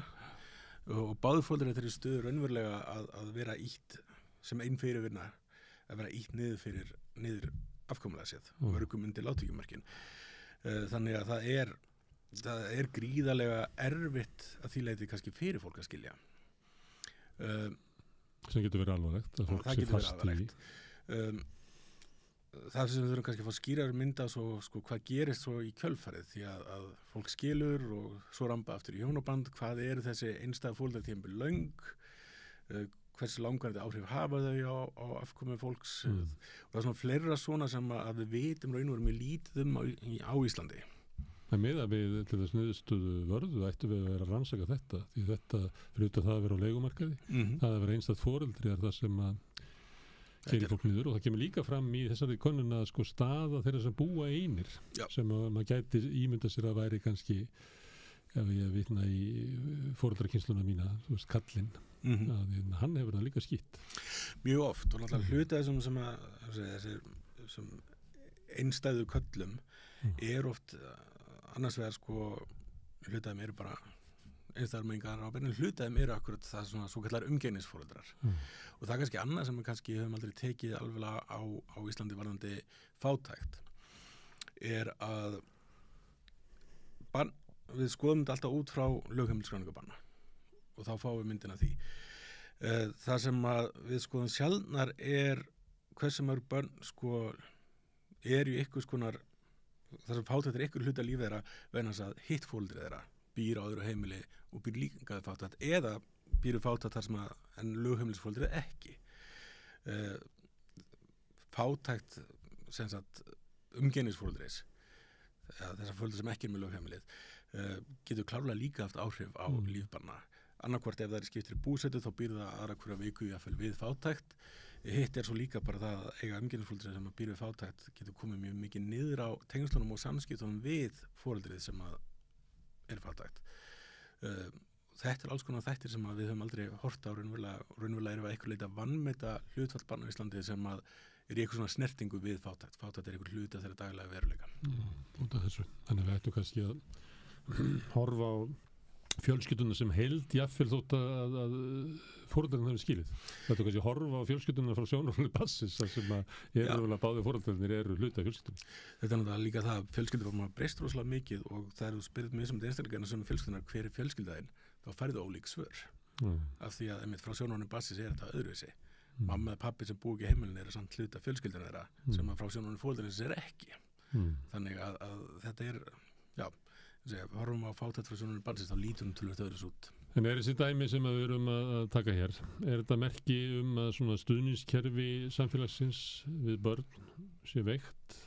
Það er náttúrulega ekki börnunum að kenna ef að foreldrarnir skilja, það er ekki börnunum að kenna ef að foreldrarnir eru fátækir, það er ekki börnunum að kenna að þau séu þessari stöðu. Það er náttúrulega þessi almenni veikleiki öllum okkar stuðningskerfum að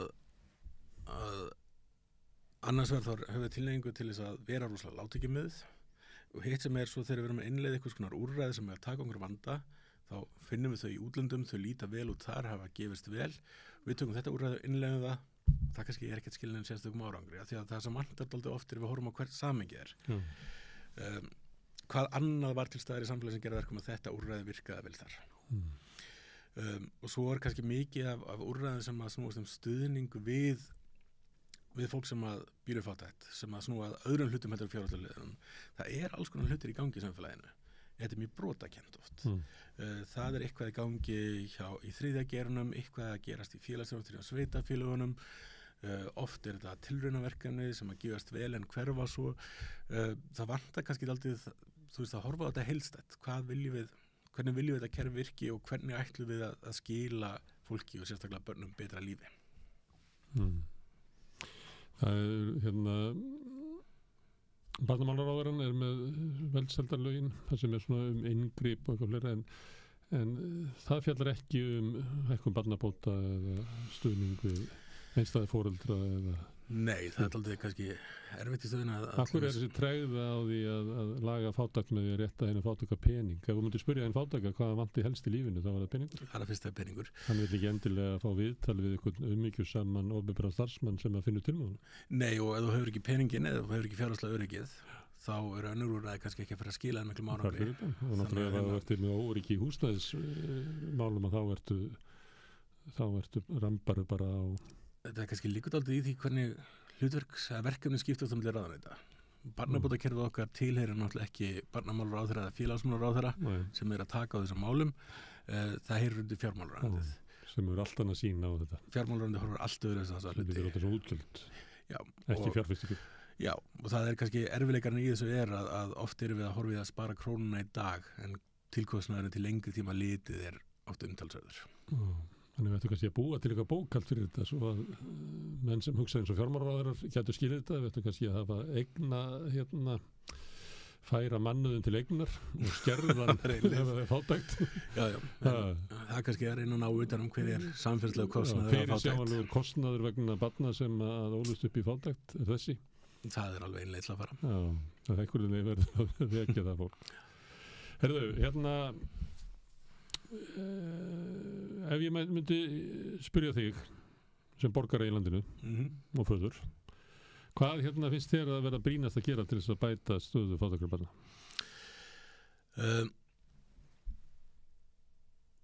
Ég myndi aðröndina horfa á það að efla stuðningskerfið barnabótakerfið raunverulega og hins vegar að efla ýmiss konar úrræði fyrir foreldra, bæði horfa í heilsúrræði, horfa í starfsendurhæfingu og síðast ekki síst taka geðheilbrigðiskerfið okkar og stór efla það.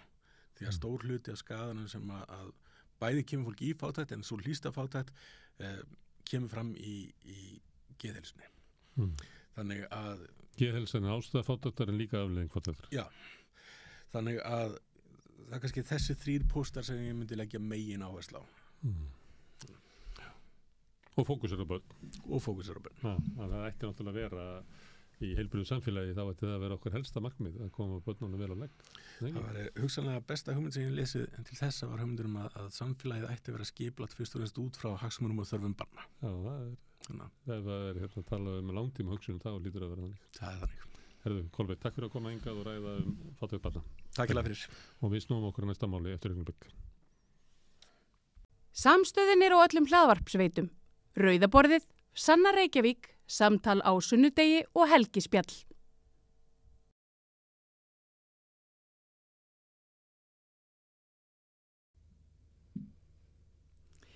Já, hinga við Rauðaborðið komin til mín hann Atli Þór Þorvaldsson. Velkomin Atli. Já, þakka fyrir. Við erum aðeins búin að vera að taka svona stöðuna á fólki sem hefur gengið gegnum veikindi eða að glíma við veikindi í einslæginu sjúkrasögur og ég ætla aðeins að fá að heyra í Atla. Þú ert með Parkinsons sjúkdóminn. Já. Ef við byrja kannski bara aðeins og þú segir mér aðeins frá sjálfum þér. Hver Atli? Hvar ertu fæddur? Já, ég fæddur í Reykjavík og bjó fyrstu 6 ára ævinnar í Vesturbænum og flutti þá í Breiðholtið.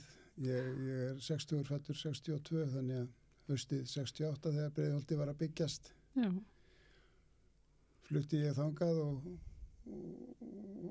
bjó þangað til ég fór að búa 22 ára í Breiðholtinu innan Breiðholtsvillingana. Varstu í Verkó eða Nei, við bjögum reyndar í Raðhúsi. Byggðu þau, fóreldrarnir? Já, fóreldrarnir byggðu. Já. Var hasar í Breiðholtinu? Þetta var barnmargt hverfi. Í mínum árgangi voru 5-30 barna bekkir. Vá, já. Þannig að... Og kannski ekki verið komnir allir þessi skóla sem eru þar núna á þessum tíman. Í 6 ára bekk voru kerði í rútum niður í Austurbæðarskóla. Já. En svo tók Breiðholtsskóli til starfa þegar ég kom í 7 ára bekk sem hét fyrsti bekkur þá. Já, einmitt. Og ég ólst upp í Breiðholtinu. Ég var mikið í íþróttum. Já. Fyrst í frjálsum og fótbolta og svo seinni í handbolta. Já. Og alltaf haft mjög mikinn íþróttaáhuga. Já. Hvað varstu alltaf hraustur eða hvernig þín fullorðinsára? Já. Og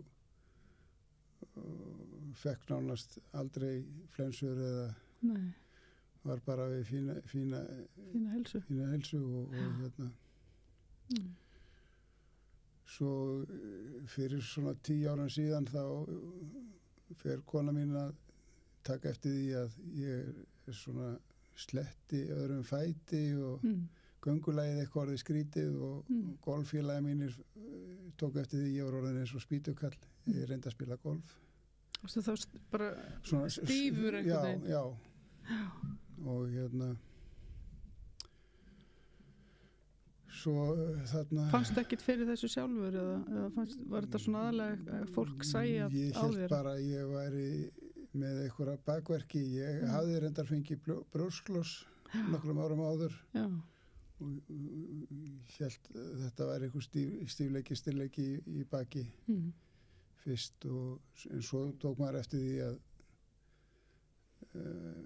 það var svona það hægir einhvern veginn á manni og ég var með þrálatan hausverk og maður fann að láta sér þetta allt í versta í hug en ég fór til heimilislæknir og hann vísaði mér svo á taugalækni sem þurfti að reynda að bíða í nokkra mánuði eftir að hafa tíma hjá og það var í febrúar 2014 sem að ég greinist með Parkinson sjúkdóminn.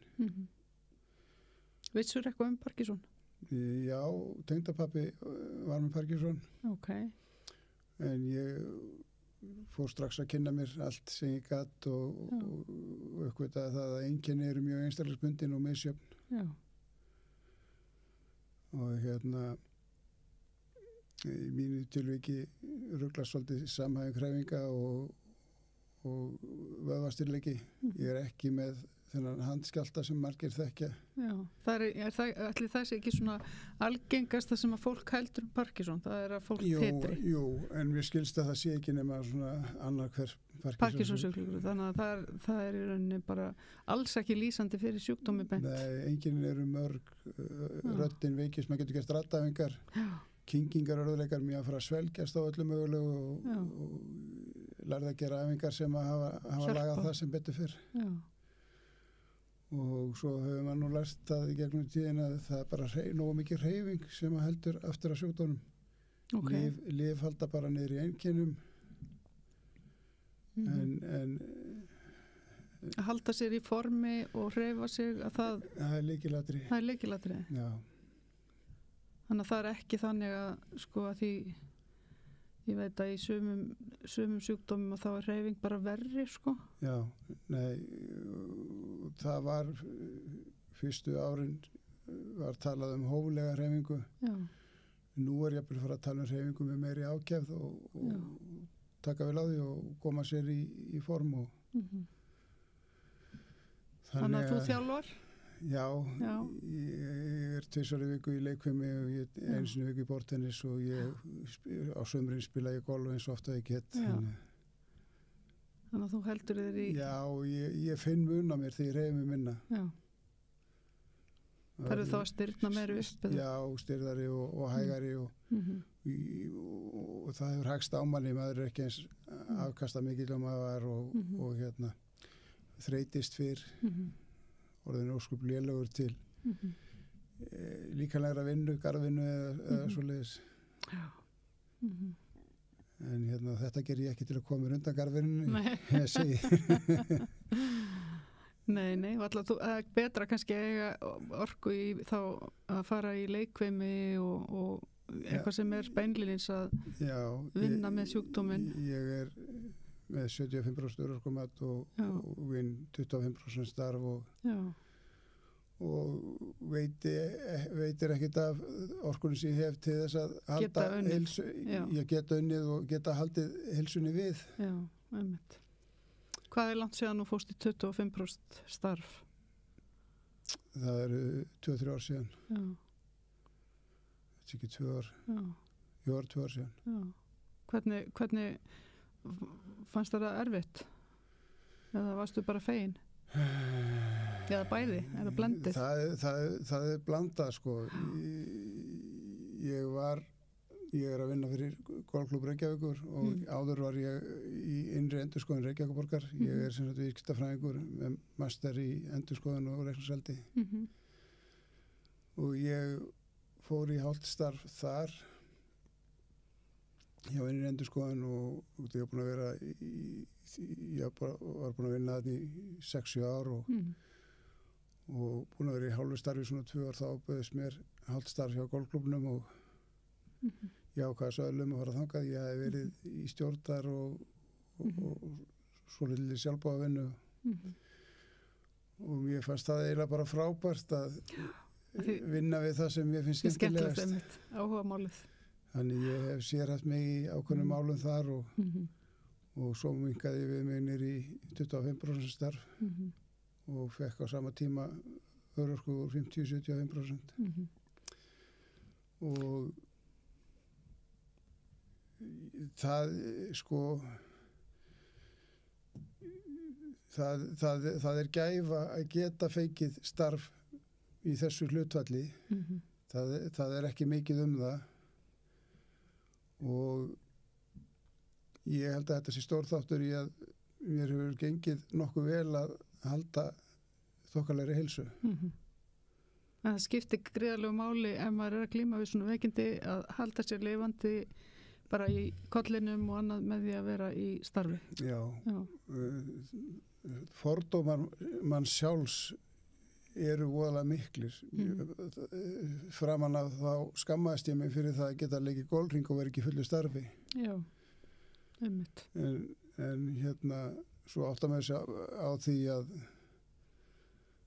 þegar maður hreyfir sig minna og vinnur meira þá bara vestar heilsan hraðar og það bara fórnarkostnaðar sem að fólk má ekki vera feimið við að setja sjálft sig í forgang og þegar maður glímir svona sjúkdóma sem ólæknandi.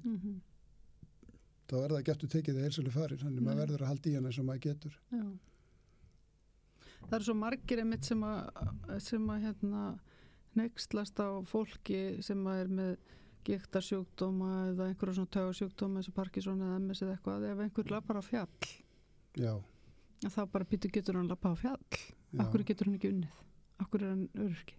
En það nákvæmlega einmitt þetta sem þú ert að tala núna að sko það gríðarlegu munur á því að gera eitthvað kannski sem að þú jafnvel undirbyrði fyrir passar að hafa orkuna í að gera.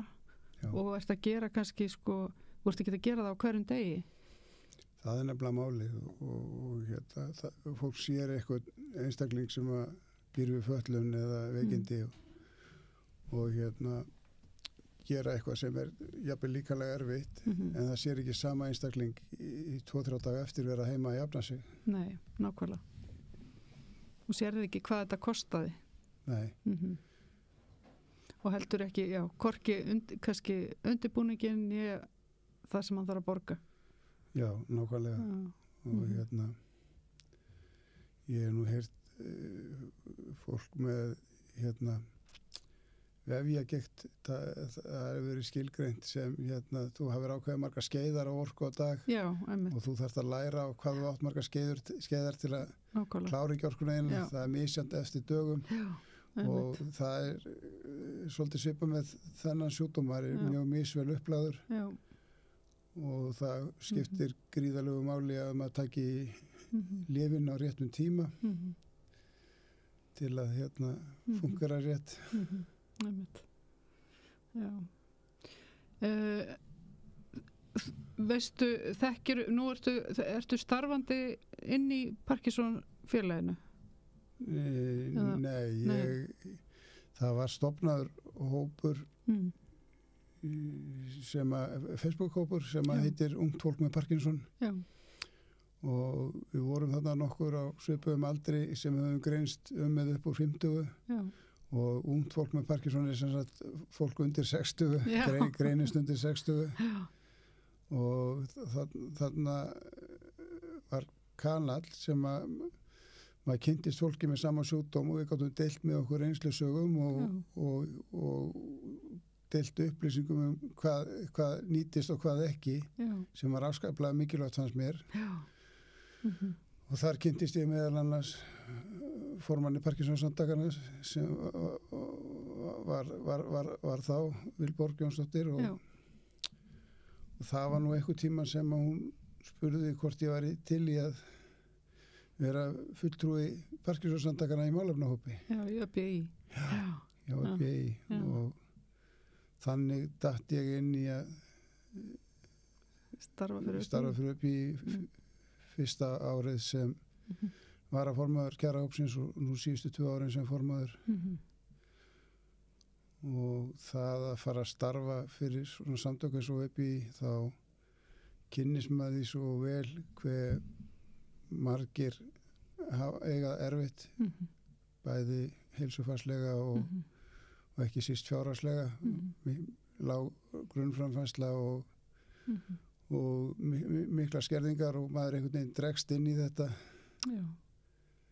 Þetta verður svona baráttumálað.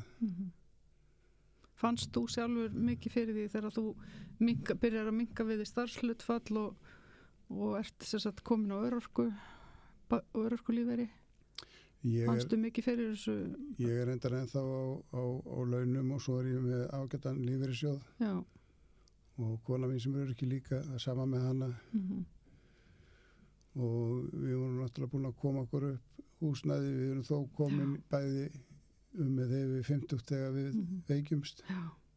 En það munar alveg gríðarlega hvort að þú veikist ungur eða fæðist fatlaður og svo hvort að þú Já, og hvort þú eigir einhverjar eignir þegar þú veikist því að þú kemur ekki undir því fótunum á því sem þér er úthlutað. Nei, nefnt.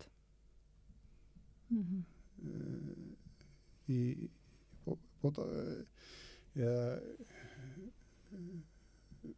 upp í viljum ekki tala bætur vegna að þetta er bara lífsframfærsla fólks. Já, þetta er bara laun í rauninni. Já, lífsframfærsla greiðslu sem fólk á rétt á til framfærslu og baráttan er erfið að fá stjórnvöld til að hlusta og skilja að það er bara að vera að byggja mannsamandi líf. Já, einmitt. Og maður kynnist í þegar maður er með svona sjúkdóm, maður kynnist öðrum að það fer mikil orka í að halda sjúkdóminu niðri og fólk er náttúrulega nauðsynlegt að geta hreyft sig, geta farið til sjúkraþjálfara, geta komist í æfingar eða jafnvel almenna líkamsræktarstöðvar og Þannig að strangt í tekið þyrftur í raun að vera með hærri laun heldur en kannski sumir. Já, en hærri en heilbrigður. Hærri en heilbrigður sko, af því að þú þarft í raun að eyða meiru í þig til að halda heilsu. Já, það er svoleiðis. Fyrir utan alla þjónustu eins og til dæmis. Og læknis og lyfjakostnaðar bæti svo við. Já, einmitt. Og svo líka ef að þú getur ekki slegið garðið inn að fá kannski kaupa ýmsa þjónustu sem aðrir þurfi ekki að kaupa. Já.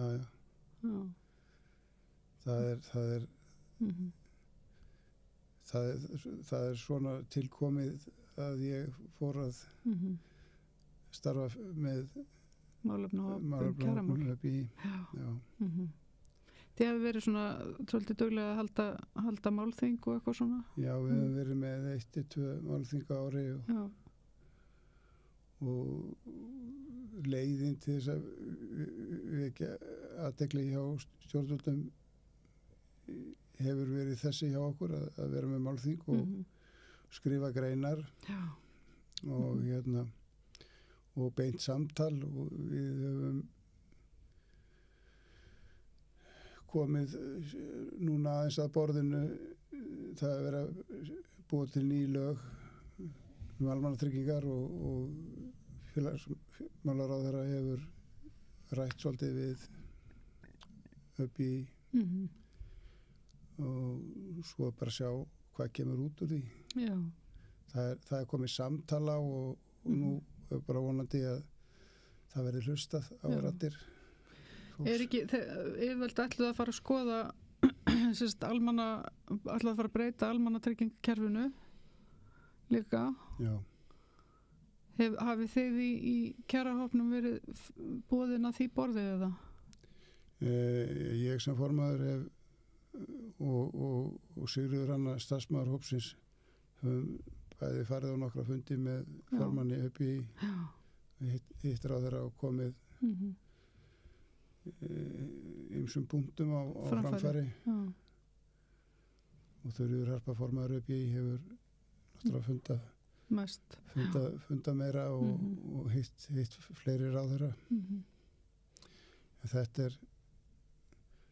er brött barátta og það er svolítið skrítið að hugsa til þess að það sé bara sjálfkrafin í kerfi að þeir sem að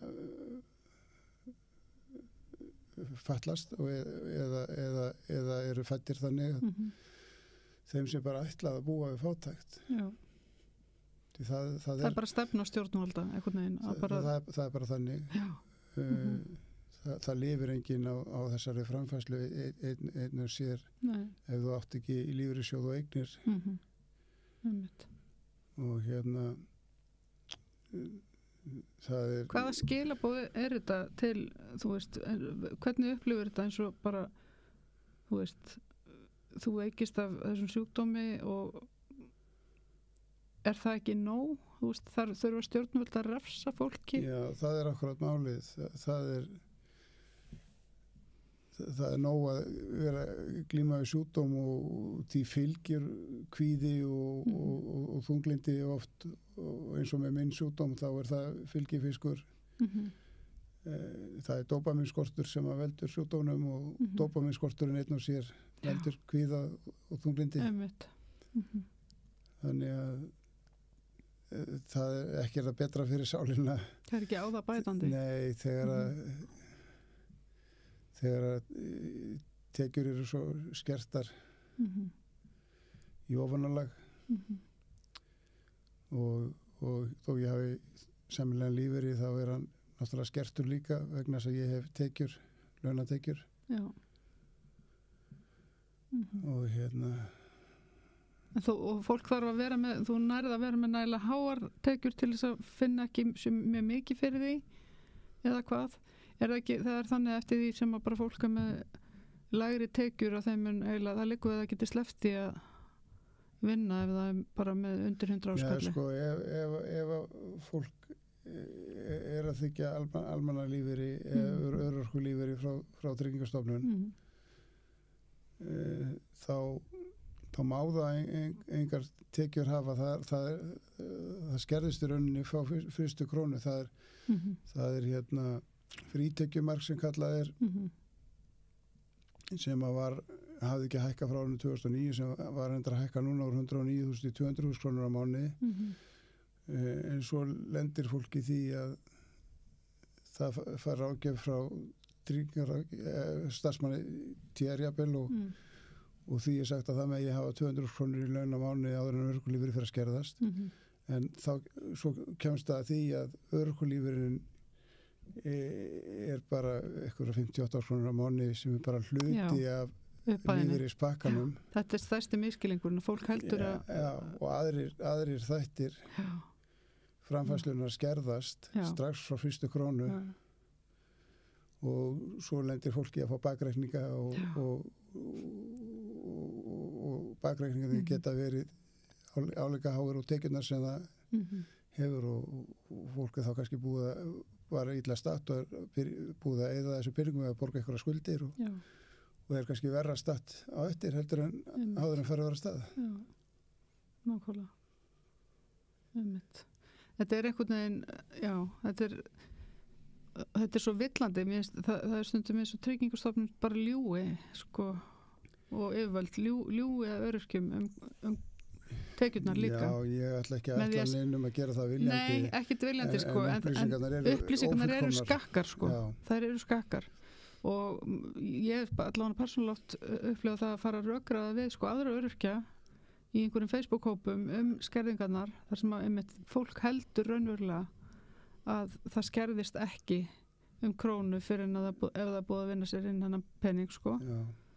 En það er einhvern veginn allt og algengt að fólk veit ekki að örorkulífeyrin er bara þessi lága upphæð. Já, einmitt. Þannig að þegar það talað örorkulífeyri og hann skerðist ekki, þá er bara verið að tala þetta brot.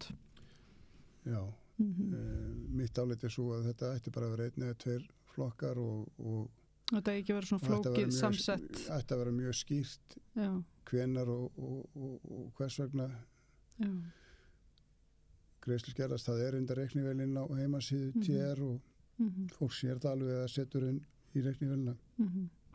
Það eru alltaf skerðingar. Já. Þar getur þú séð sundurliða fimm þætti sem mynda örgulífurinn ég held.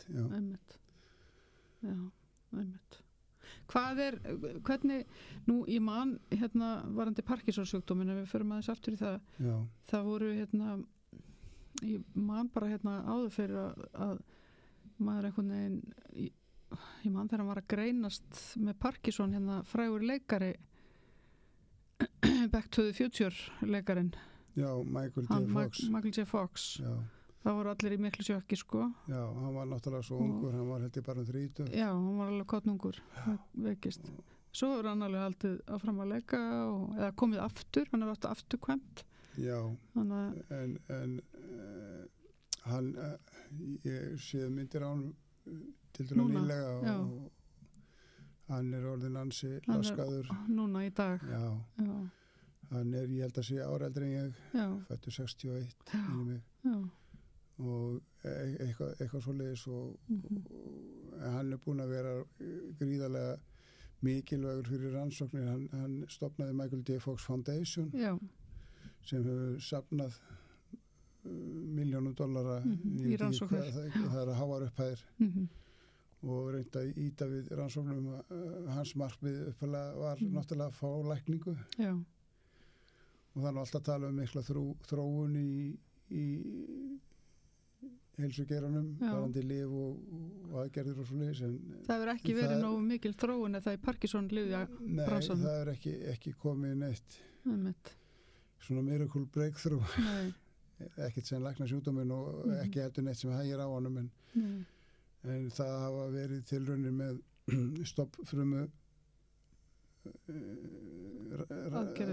rannsóknir og koma fyrir stoppfrumum í heila og sem að hafa gefið góðar væntingar og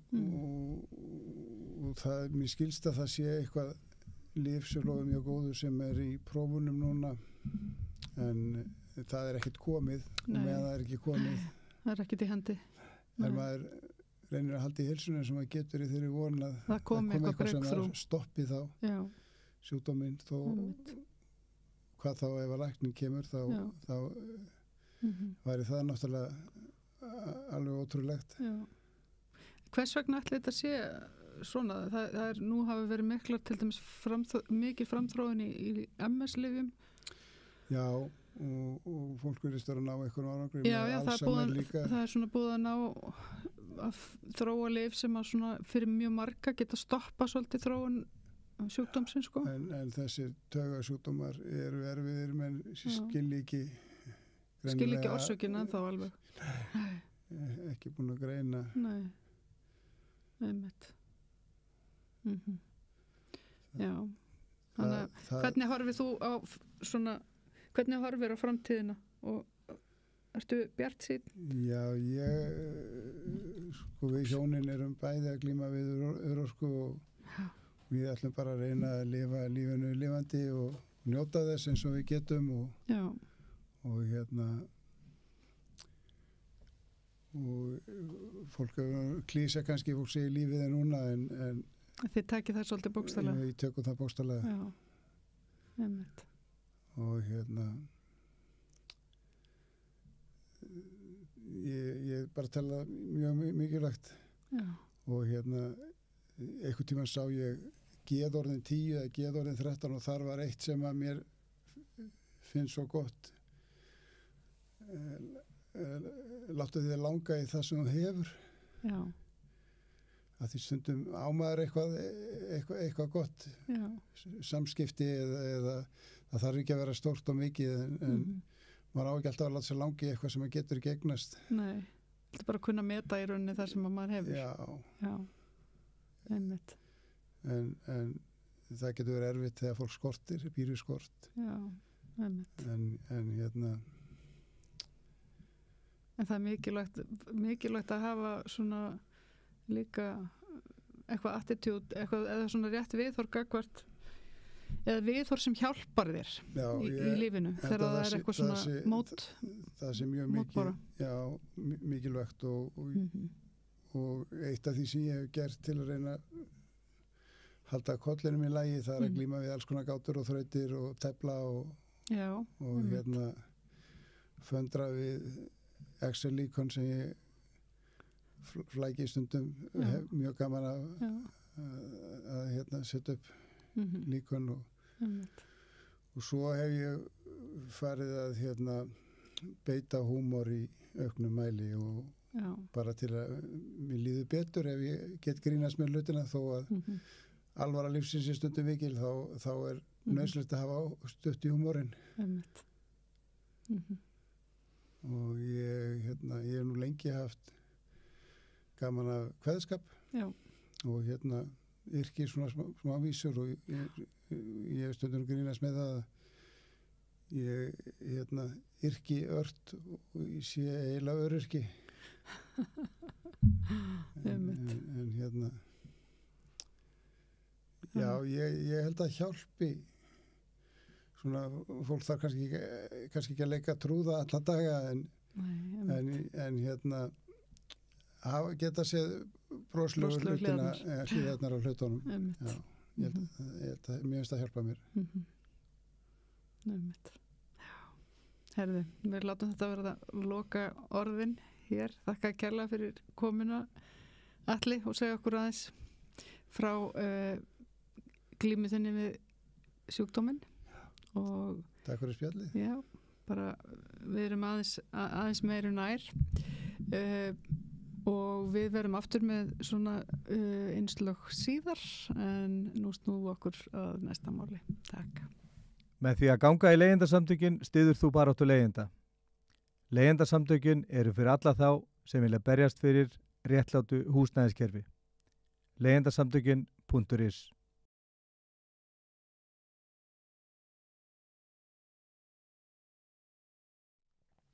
Já, nú ætlum við að tala um ástina á tímum kaldastríðsins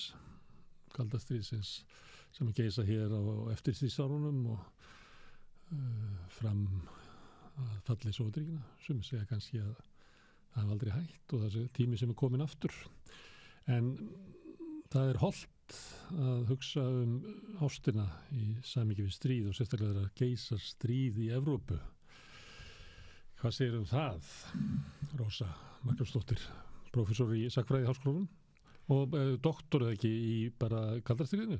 Jú, eiginlega hérna í doktorsnáminu þá lagði ég stund á Sovjetsögu, sögu Rússlands en Sovjetsaga var mitt sérsvið og einmitt á tímum kaldastríðsins og minn áhugi á ást í kaldastríðinu vaknaði einmitt í doktorsnáminu. Þannig að þetta verkefni sem við ætlum að spjalla hefur fylgt mig lengi.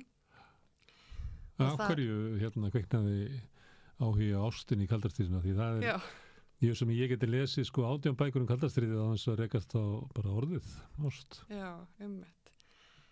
Ég hafði alltaf mestan áhuga á menningarsamskiptum og skoða þess vegna mikið áróður og hugmyndafræði og í doktorsnáminu skoða ég samskipti Bandaríkjamanna og Sovétmanna.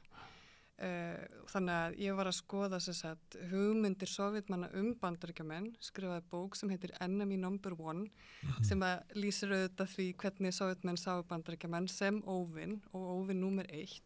Og svona sem er ekki svona hálffallið kerfi sem að geisaði fátækt og óerðan og glæpir og óregla. Einmitt og nýttu sér auðvitað ójöfnuð í Bandaríkjunum í áróðri og það var alveg hluta því sem að ég var að skoða að þó að áróðurinn væri oft mjög svona bara oft svolítið ógeðfelldur það verið að birta myndir sem eru svona teiknumyndafígurur eða eitthvað svona myndir sem að vekja upp tilfinningar í garð þá óvinar að þá var áróðurinn að hluta til byggður á raunveruleika í Bandaríkjunum. Ég meina þar var félagslegur ójöfnuður, þar var kynþáttahattur og kynþáttamisrétti í stórum mæli og þess vegna kannski fannst mér líka áhugavert þegar ég svo í þessu samhengi öllu saman rakst á sögur af bæði bandarískum og breskum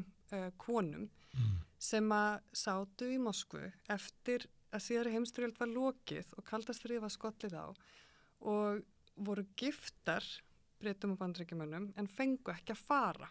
Það var John Steinbeck sem að lýsti þessu á áhrifaríkan hátt í mjög frægri bók. Það er rússneskar konur sem voru giftar. Rússneskar konur sem voru giftar erlendum mönnum. Höfðu kynst þeim bara einhver starf á sinni lífsleið? Höfðu kynst þeim í stríðinu. Það er stríðið sem að kemur á þessum tengslum og það er kannski áhugavert að og við getum kannski rætta líka þegar við höldum áfram út tímabilið að það eru fyrsta lagi það síðari heimsstyrjöldin sem að veldur því að fólk hittist og kynnist. Þetta eru miklu leyti hermenn eða starfsmenn bara diplomatískir starfsmenn í Moskvu á þessum tíma sem að kynnast ungum konum og ég hafði líka rekist á það í mínum rannsóknum hvernig þetta var auðvitað ekki alltaf vel séð í Sovétríkjunum þó að þeir varu bandamenn á þessu tímabili að þá var nú ekki vel séð að sovéskar konur væri að leggja lagsitt við Bandaríkjamenn, við þekkjum það nú líka bara úr okkar sögu en það samt urðu þarna til ykkur hjónabönd og þetta hleypur á ykkurum tugum og jafnvel hundruðum en þegar að stríðin er lokið og kalda stríðið skollið á þá fá þessar konur ekki að fara með mönnum sínum sem vilja snúa heim. Já, mennirnir vilja snúa heim og konurnar fá ekki að fara og auðvitað voru einhverjir sem að ákvaðu bara að ílengjast í Sovétríkjunum búa þar og það fólk, þau pör, þau hjón verða aldrei neitt vandamál innan gæsalappa en þessi hjón sem vilja fara að þau verða vandamál. Það kemur eitt fyrst á þess að sögu fljótlega eftir stríðið sem er að Stalín bannar hjónabönd við útlendinga. Það kemur löggjöf árið 1947, einmitt þegar kalda stríðið er að skella á, það sem að hann bannar þetta. Þetta er bara vandamál og sovéskar konur eiga ekki að giftast útlendingum yfir höfuð. Þannig að þetta er ólöglegt. Þangað til að Stalín svo deyr 1953 og það sem er svo áhugavert við það tímabil, þannig að rétt á eftir andlát Stalíns, er hvað hlutinir breyttust gríðarlega hratt. Það er hægt að horfa á gúlagið og bara hundruðir þúsunda sem streyma út úr gúlaginu bara á innan við 3 vikum eftir andlát Stalíns og það sama gerist með þessa löggjöf. Það hafði verið þrýstingur frá bandaríska sendiráðinu og diplomötum og líklega þessu fólki og þessu fólki einmitt sem tengdist mjög mikið þessum stofnunum og Molotov sem er utanríkisráðherra, hann afléttir þessar löggjöf bara 3 vikum eftir andlát Stalíns. Þannig að þá er komin þarna fljótra því að þetta fólk sem hafði beðið gat farið frá Moskvu. Það er mjög frægt dæmi Princeton prófessor Robert Tucker, hann skrifaði líka ævisögu Lenins og var mjög þekktur og hann var einn af þessum pörum. Hann var einn af þeim sem fór leið og Molotov var búin að aflétta þessar löggjöf. Hafði beðið Stalin tíman í Sovétríkjunum með sinni konu. Með sinni konu.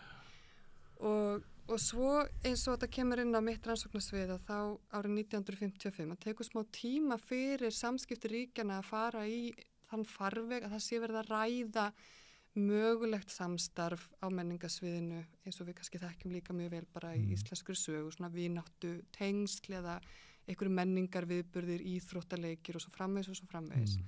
Og það er eiginlega talað að árið 1955 farið þessi tengsl svona hægt og rólega aftur af stað. 1958 þá er gerður samningur á milli Bandaríkjanna og Sovétríkjanna menningar og svona vísindatengsl. Sambærilegur samningur var gerður hér árið 1961 og þetta var svona leið til þess að koma samskiptum ríkja í opinberan farveg og það sem að gerist þegar að það er komin á svona tengsl er að innan þessara ramma eru námsmannaskipti. Og þarna fara aftur pör að kynnast. Það kviknar ástin aftur. Já, þetta er nefnilega mjög oft er þetta námsmenn og kennarar sem fari í eitthvað konar akademísk skipti bæði Bandaríkjamenn í Sovétríkjunum og einhverjir Sovétmenn líka í Bandaríkjunum. Þeir voru alltaf færri en þeir fóru þó líka. Og það var talað og það eru til bara gögnum það að það voru fjölmargir á hverju ári sem að bara urðu ástfangir. Þetta er ungt fólk býr á stúdendagörðum og fær alveg að gangi hjónaband, því hjónabönd eru lögleg. En þá gerist það að Sovétríkin gera þessu fólki erfitt fyrir að fá brottfararleyfi. Og það er fólk ekki að giftast þykjast fyrir ástfangið og giftast til þess að komast á landi brott. Og það voru alveg dæmi það að fólk einmitt giftast sér til þess að... Eins og bara við að fólk aðstóða fólk með landvist og við gera bíómyndur fólk sem að giftast út að græna passanum í Bandaríkjunum. Algjörlega og þetta var alltaf mikill lóti. En það sem þarna sína líka Sovétríkin svolítið sína hliðsins að það átti enginn að vilja fara frá Sovétríkjunum og það voru settar skorður á bara ferðafrelsi fólks og það leiti til þess, og ekki bara það heldur var líka oft mögum bannað að koma, fengu ekki vegabréfsáritun til Sovétríkjanna. Þannig að þýðan hann eftir dauða Stalins að hún kólnar. Hún kólnar sko í rauninni bara strax með Kúbudeilunni. Þannig að þetta en þessi samningur sem að þessi skipti byggja á, hann það er alltaf samið upp á nýtt á 2 ára fresti og hann helst í rauninni alveg út kalda stríðið fram bara á okkar daga. Ég held að það bara verið fyrra að Putin hætti þessu samstarf. Var það hann sem rauf samningin? Hann rauf samningin. Hann hafði auðvitað verið endurgerður með Rússland sem samningsaðila og það er alls konar flækjur þarna en það sýnir svolítið að við gátum í gegnum kalda stríðið þó haldið ákveðnum tengslum jafnvel eftir innrás Sovétmanna í Afganistan sem að hefur verið erfiðar að halda núna í kjölfar innrásarinnar í Úkraínu. Og annarkvort meiri kuldi í stríðinu eða meiri hiti kannski. Það er ekki geisa stríð í Evrópu. Eða þá að við eða samfélögin hafi ekki sömu trú á þessu svona læknandi samstarfi og sviði vísinda, mennta og íþrótta sem var áður og menningatengsla. Það geti verið að það hafi verið raunverulega hugmynd sem til frekar eftir því sárunum heldur nokkað tíma? Það gæti alveg verið, af því að þetta skipti mitt alveg greiðlega miklu máli. Maður sér þetta bæði mitt á milli Þjóðverja og Frakka eftir síðari heimsstyrjöld og svo í þessum dæmum sem ég hef verið að nefna milli Bandaríkjamanna. Mýr var að loka, eða búið að lýsa því yfir alltaf loka. Já, það er hlutið að þessari sögur því að þeir segja ég skildi ekki tilkynninguna, ég skildi þetta væri bara erfitt að halda þessu eins og það væri gaggrínað utan en svo náttúrulega vilduðu fordæma innrásina og að leggja niður Mýr. Já, þú segir mér fréttir og ég nú alveg verið að skoða Mýr lengi í mínum störfum en ég var að vera loka bókurum. Já. Ég ætla að bara setja húsið sitt á sölu og hætta. Já. Ég held að Mýr hafi komið kvikmyndunum sem þau áttu í vörslu hjá Kvikmyndasafni Íslands, auðvitað greiðalegu fjársjóður þar með kvikmyndaefni en einmitt. Já, ég þarf að kynna mér. Þessi svona hugmyndum persónuleg tengsl sem við eigum að geta haft þó svo að stjórnvöld skilgreini hvort annað sem á andstæðing, það er eins og þess að gefa eftir. Það gæti nefnilega verið það, því að þessu tíma þannig verið að tala svo mikið að það skipt svo miklu máli að fólk sé að tala svona andliti til andlits, þannig að þetta heitir people to people diplomacy. Við veginn ekki tapa einhvern veginn mennskunni að skynja hvort annað sem manneskjur. Einmitt og þetta var alveg hlut af því þegar að tala menningatengsl og menningasamskipti að þá eru stundum svona hjónabönd nefnd sem tæki. Við þekkjum þetta í konungafjölskyldum bara í gegnum aldirnar að þetta er svona ákveðin leið til þess að efla tengsl. Það er að fólk bindist svona böndum. Þannig að ég held að... fólk vil tengja kannski eru á þeim tíma að fólk bara viljið ekki. Já, við höfum auðvitað séð sambarleg mál í núverandi átökum þar sem að Rússar og Úkraínumenn eru í hjónaböndum og þessi fjölskyldu tengsl hafa verið alveg gríðarlega erfið oft eða í uppnámi á margan hátt. Við talaði við síðastliðið sumar við stráka sem að annar er Úkraínumaður og hinn er Rússi og þeir gátu í hvoru landinu verið og bæði af því að þeir voru hommar og voru jaft mikli fordómar sama hvoru megin landamærinu vert en svo þegar stríði kom og þau átökulsumul þá var alveg ljóst eða innrásinni við Krím þá var ljóst að þeim var ekki vært í hvoru landinu út af því að þeir voru af sikkur á þjóðutinu og þess vegna fluttuðu til Íslands þannig að stríð og ást fyrir ekki vel saman eða stríð gerir ástina það er erfitt fyrir ástina að blómstra í stríði en hún kveiknar alltaf, það er ekki hægt að stjórna henni. Það er nefnilega það sem að held ég að sovjísku yfirvöld sá að það var erfitt að eiga við þetta þegar þú ert ekkert að samþykja að fólk tali saman að þá getur ekki stjórnað í svo hversu langt það gengur. En þau reyndu það og þar kannski munur að því að þú ert að lýsa að þá í dag getur fólk bara farið. Þú veist, það ferðafrelsi upp að miklu meira marki heldur en það var á þessum tíma. Ef einhver taka við þér, það náttúrulega stundur verið þannig enginn taka við þér. Já, en þegar þú varst giftur og það auðvitað fjölmörg dæmi þetta er ekki bara Bandaríkjamenn og Sovétmenn, heldur Sovétmenn sem voru giftir, kannski, ég hef sérstaklega hort á bara Vesturlanda búa, að þá var alltaf eitthvað leið og sérstaklega voru komin börn í spilið, börn sem kannski aldrei hefðu hitt föður, en og þetta varð stórt alþjóðamál og Vesturveldin notuðu sér þetta til framdráttar til að sína hvað Sovétmenn væri að gera fólki erfitt fyrir og ást einmitt eitthvað sem gott að setja í fyrirsagnir og sína þarna eru fjölskyldur sem fá ekki að búa saman eða hittast bara yfir höfuð. Og það náttúrulega ljótt að neita fólki bara að eigast út af einhverju skilgreiningur aðra hagsmuni svo heilaga að það megi en brjóta ástina. Og það var einmitt þannig, rökin sem voru fær fyrir því að fólk mátti ekki fara. Það var til dæmis oft sagt að fólk hefði verið í vinnu þar sem þau haft aðgangað viðkvæmu upplýsingum. Og þá er verið að því að þú hafi verið ykkur opinberi stjórnsýslu eða í starfi fyrir herinn og þá er auðvitað því fólk ekki hleypt úr landi frá ríkis og Sovétríkjunum. Svo hafa líklega óttast bara frásögn fólksins þegar kæmi vestur. Já, nákvæmlega og það var alveg ástæða til því að þeir sem að fóru, það er alveg til daldið af ævisögum og endurminningum fólks sem að var í þessari aðstöðu og það kom alveg ákveðna bylgjur, það verður alveg gríðarlega stór breyting 1975 þegar að Helsinki-sáttmálinn er gerður.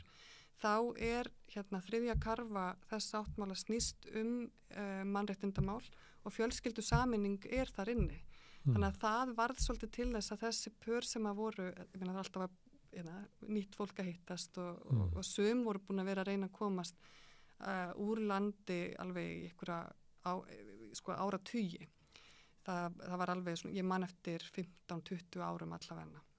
En þá fara samtök upp úr sérstaklega kannski 1980 að berjast miklu meira fyrir þessum réttindum á alþjóðasviðinu og einmitt eins og þú varst að nefna þetta samtal sem er svolítið endurvakið þegar að Gorbatsjov kemst til valda. Þá var það líka endurvakið á æðsta stigi. Þá eru þessi leiðtogafundir sem við þekkjum einmitt líka og þessi hjónabönd verða þau eru alltaf á dagskrá á öllum þessum leiðtogafundum og þetta er alltaf sett á fer mikið í fjölmiðla og mikið verða að þrýsta á svona málefni sem að eiginlega enginn skilur að Sovétmenn sé að gera svona mikið úr að þetta er svo slæmt fyrir þeirra ímynd. Þau eru að stoppa ástina og af hverju gera þau þetta. En þá er einmitt eins og við vorum að segja, þau óttast þetta að fólk fari með þá gagnáróður út í hinn stóra heim. Þetta gerðist það. En það gerðist það. Lítið mál fyrir fólki að fá það útgefið á Vesturlöndum, því það var líka notað í áróðri. Algjörlega. En ég spurði áðan af hverju fórst að skoða þetta, þú fórst að skoða kaldastríðið, ég var að segja að maður geti lesið heilu bókasöfninu og þess að hitta ástina. Já. Kanntu að segja það, af hverju á ég ná þessum málum kveiknaði það? Já, mér finnst þetta tengjast bara þessum almenna áhuga sem ég hef á því að skoða kaldastríðið svolítið út frá eitthvað svona mannlegri hlið. Að ekki bara horfa á stórveldin, og ég hafði strax alltaf mikið áhuga á því hvernig leið fólki eins og í Sovétríkjunum trúði það áróðrinum Bandaríkin, trúði það í alvöru því sem að sovjask yfirvöld voru að halda fram. Menn er nú aldrei að spyrja sig þessu í dag sambandi Rússa. Nákvæmlega og ég skrifaði nú alveg heila bók þar sem ég reyndi að koma að því hvað fólki á Stalin-tímanum og á Khrushchev-tímanum fannst Bandaríkin. Og það er rosalega erfitt að komast að því af því það er ekki skoðanakannanir og fólk þorir ekki að segja upphátt það sem það er að hugsa og oft er það sem það segir bara sagt í þeim tilgangi að friðþægja eitthvað sem þú heldur að sé að njóstnum þig eða þú ert hræddur starfið þitt og ég held að bæði á þess alveg, ég bara veita á þeim tíma sem ég var að rannsaka og í Rússlandi í dag að þá er þessi ótti alveg, það er full innistæði fyrir þessum ótta. Þú átt mjög mikið á hættu með því að fara gegn hennu opinbera í þessum áróðri. En mér fannst þetta samt alltaf svo áhugavert að hugsa, finnst fólki í alvöru, hata allir Sovétmenn Bandaríkjamenn eða öfugt. og ég fór alltaf svolítið eftir, ég var alltaf að leita röddum fólksins í öllum mínum rannsóknum og fann þær að einhverju leiti, ég þurfti að vera svolítið kreatív og nálgaðist þær í gegnum til dæmis dómskjöl, þar sem fólk var dæmt fyrir að vera andsovjast í hegðun, en það þýðir ekkert að það var andsovjast, það þýðir bara að einhver hafði sagt að það væri það til dæmis.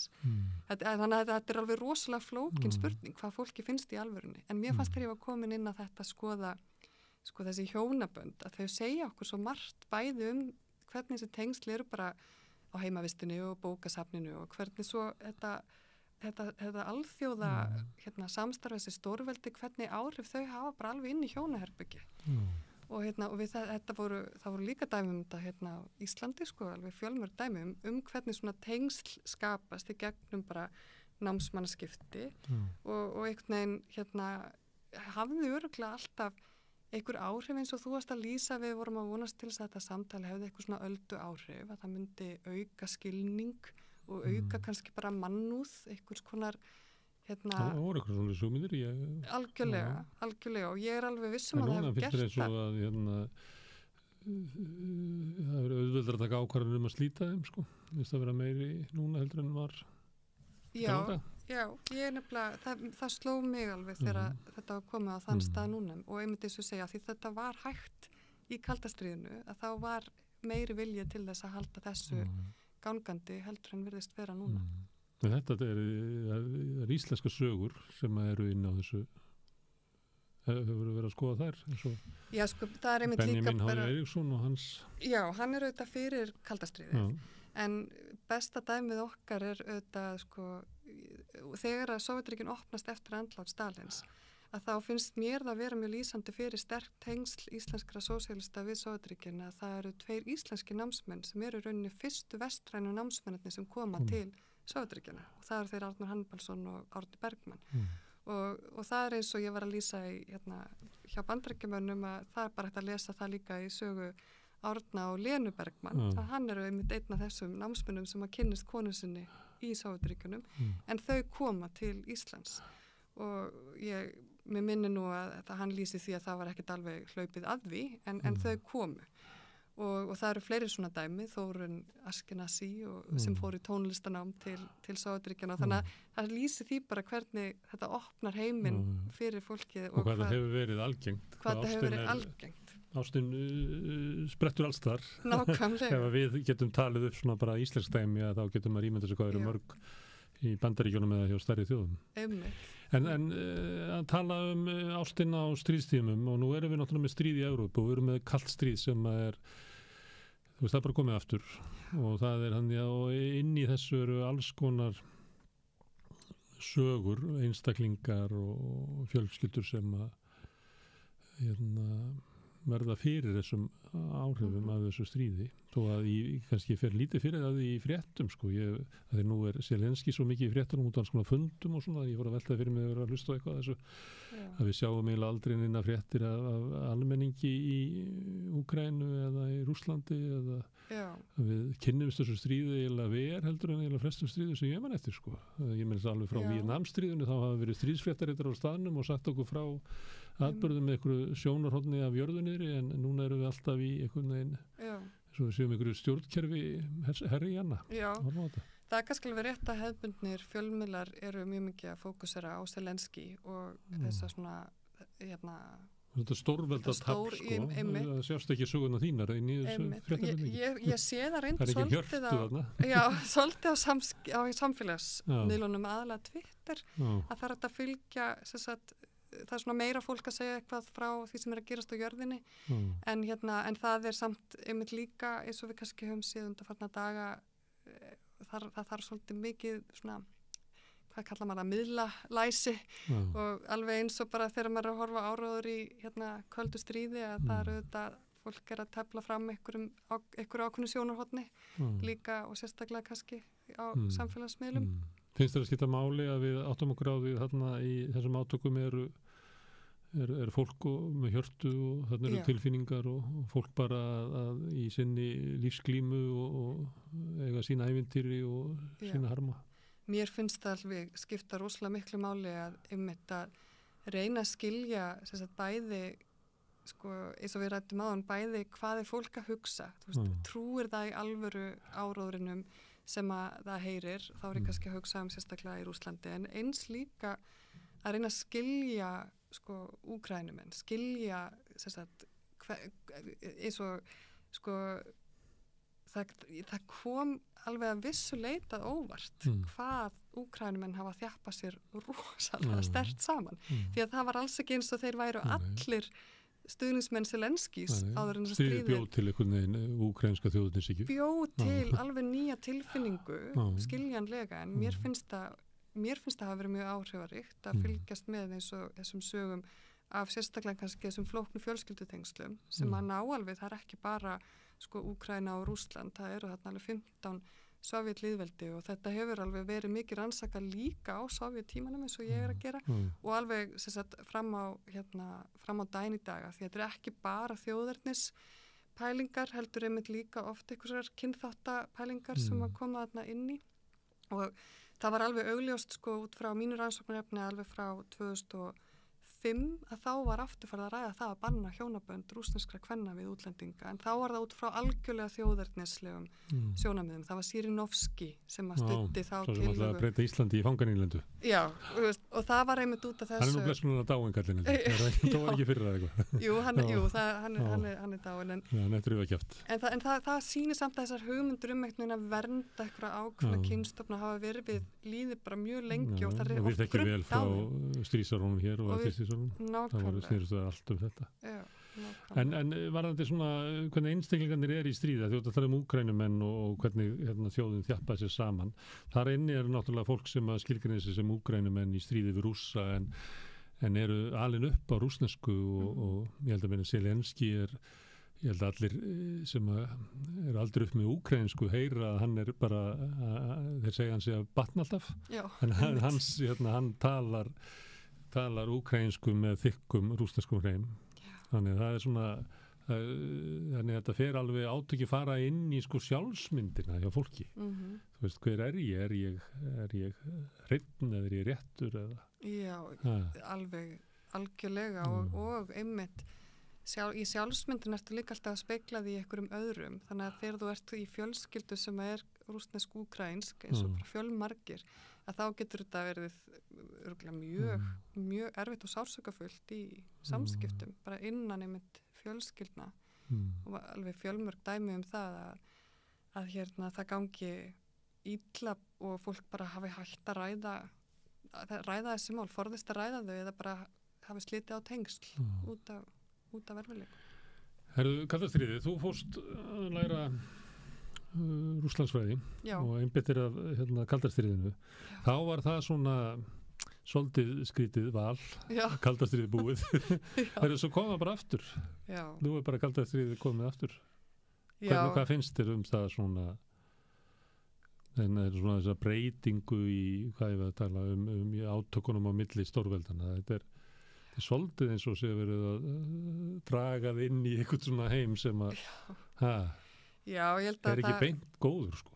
Nei. Við erum ekki á góðri leið sko. Nei, það er eins og sko það er búið að vera að tala þetta nýja kaldastríð alveg frá svona 2008 minnum mig að hafi fyrst verið að virkilega fara að tala þetta og það eru þetta margt líkt með kaldastríðinu og sérstaklega kannski ef maður hugsa þessa tvo póla, Bandaríkin og Sovjetríkin og kannski sérstaklega þá einmitt Rússland í dag, það sem við erum að sjá bara svo ótrúlega margt líkt með því hvernig samfélaginu er stýrt og ég í að því byrjun hvað þessu mikla breytingar hefðu orðið fljótt eftir að Stalin dó, að það er kannski svona eitthvað sem fólki líka vonast eftir núna að þegar Pútín er horfinn á sjónarsviðinu að það verði mjög svona bara snöggar breytingar af því að þetta er svo stjórnkerfið er svo háð honum, þetta sé svo óvanlegt ástand Svo sem sumir reyndar að geti bara tekið eitthvað verra við.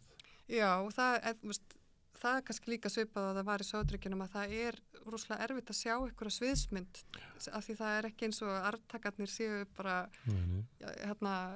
einhvern veginn á hliðalínunni. Það er ekki stjórnarandstaða og það er ekki aðra lýðræðisstofnanir í samfélaginu, það er ekki verkalýðshreyfing, það er Það er ekki... Nákvæmlega. Þannig að mér hefur fundist rosalega margt einmitt líkt með Rússlandi nútímans og Sovétríkjunum og það finnst mér mjög miður því það var alveg gluggi fyrir rúmlega 30 árum þar sem að ég held að vonir hafi staðið til þess að þetta myndi fara á annan veg í Rússlandi en það var þau þetta fljótlega eins og ég er að segja er búin að vera teiknaloft alveg síðan bara upphafið þessarar aldar en það er auðvitað líka margt sem er ólíkt og það er alveg sérstaklega þetta sem ég var að ræða eins og með ferðafrelsi. Það er ekki lengur þessir múrar þó að auðvitað séu að sjá kannski nútíma útgáfan af því sé einmitt eins og útgangabreta úr Evrópusambandinu og auki landamæra eftirlit sem við sáum byrjaði nú kannski með COVID og hefur haldið svolítið áfram núna út af Úkraínustríðinu. Þannig að það eru öðruvísi svona tálmar á og það eru öðruvísi áhrif á almenning held ég. Og það er eitt af því sem að mér hefur alltaf fundist svo áhugavert með kaldastríði. Það var hvað þetta var svona gegnum gangandi og hvernig almenningur upplifði þessi stórvelda átök. Og einmitt það er eitt auðvitað upplifur það mjög sterkt ef að þú ert í hjónabandi og ferðafrælsið þetta er heft og allt svoleiðis en líka bara hvernig aðrir upplifðu þessa tíma. Og ég er ekki viss að þessi átök hafi jafn mikil áhrif á almenning. Bara eins og ég segja á Íslandi. Ekki með svona lífsafstöðu okkar sem eru fjarrir í víluninni. Einmitt lífsafstæða stjórnmálaskoðanir sem að voru mjög skýrar í kaldastríðinu, sérstaklega hér á Íslandi kannski. Og það er kannski einhvers konar svona það eru öðruvísi hugmyndafræði. Átöki fóru náttúrulega djúpt inn í Vesturlandi, ég veit ekki það sem kom aftur, þú talar að í Rússlandi hefði fólk verið dæmt fyrir að vera andsovist, menn voru náttúrulega dæmdi fyrir það í Bandaríkjunum líka, fyrir að vera óamerískir. Algjörlega. Og sömuleyti má rekja sambærilegar sögur hér á Íslandi, þar sem að fólk hafði ekki sömu tækifæri að því að þau voru villasömu í lífinu. Já, algjörlega. Við erum ekki alveg komið þangað, við gætum. Þannig að sagan endur tekur svo aldrei. Já. Það er ekki þannig. Nei, það er alltaf einhver ný afbrigði. Það er alveg þannig. Herðu, það er stríð í Evrópu og ástin er að kveikna. En ástin, hún megnar ekkert að móti stríðsátökum. Það leitur alltaf undan. Það ekki. Ástin læknar ekki. Hún er alltaf öðru leveli. Hún er á enganlegu svæði. Já, en þú fær kannski, eins og ég segi, þegar hjónabönd einstaklinga eru líka tekin með á leiðtogafundum, að þá eru þessi mál samt að pota í eitthvað. Það sem að leiðtogarnir þurfa að taka afstöðu og þurfa að létta okkur reglukerfi, einhver stjórnkerfislegar ákvarðanir sem þarf að taka til þess að hleypa fólki inn eða út á ákveðnum tímum. Minnir þá á að þeir verða að taka til þess að við erum manneskjur. Já. Ég held að það geti kannski verið svona hluti af af áhrifum og þetta, eins og segja, þetta var mikið í fjölmiðlum og sérstaklega í kringum leiðtogafundi og þetta var á þeim tíma sem að bara andofsmenn í Sovétríkjunum voru að taka mikið pláss þarna sérstaklega á 9. áratugnum og hungurverkföll og svona alls konar aðgerðir sem vöktu athygli og þetta eru mál sem að fá einmitt athygli af því að af því kontrastin er svo mikill. Þetta er ást í köldu stríði. Herðu, Rósa, takk fyrir að koma hingað og ræða ást í köldu stríði. Takk fyrir bjóður. Og við snúum okkur að næsta máli eftir augnablik. Samstöðin er á öllum hlaðvarpsveitum. Rauðaborðið, Sanna Reykjavík, Samtal á sunnudegi og Helgispjall.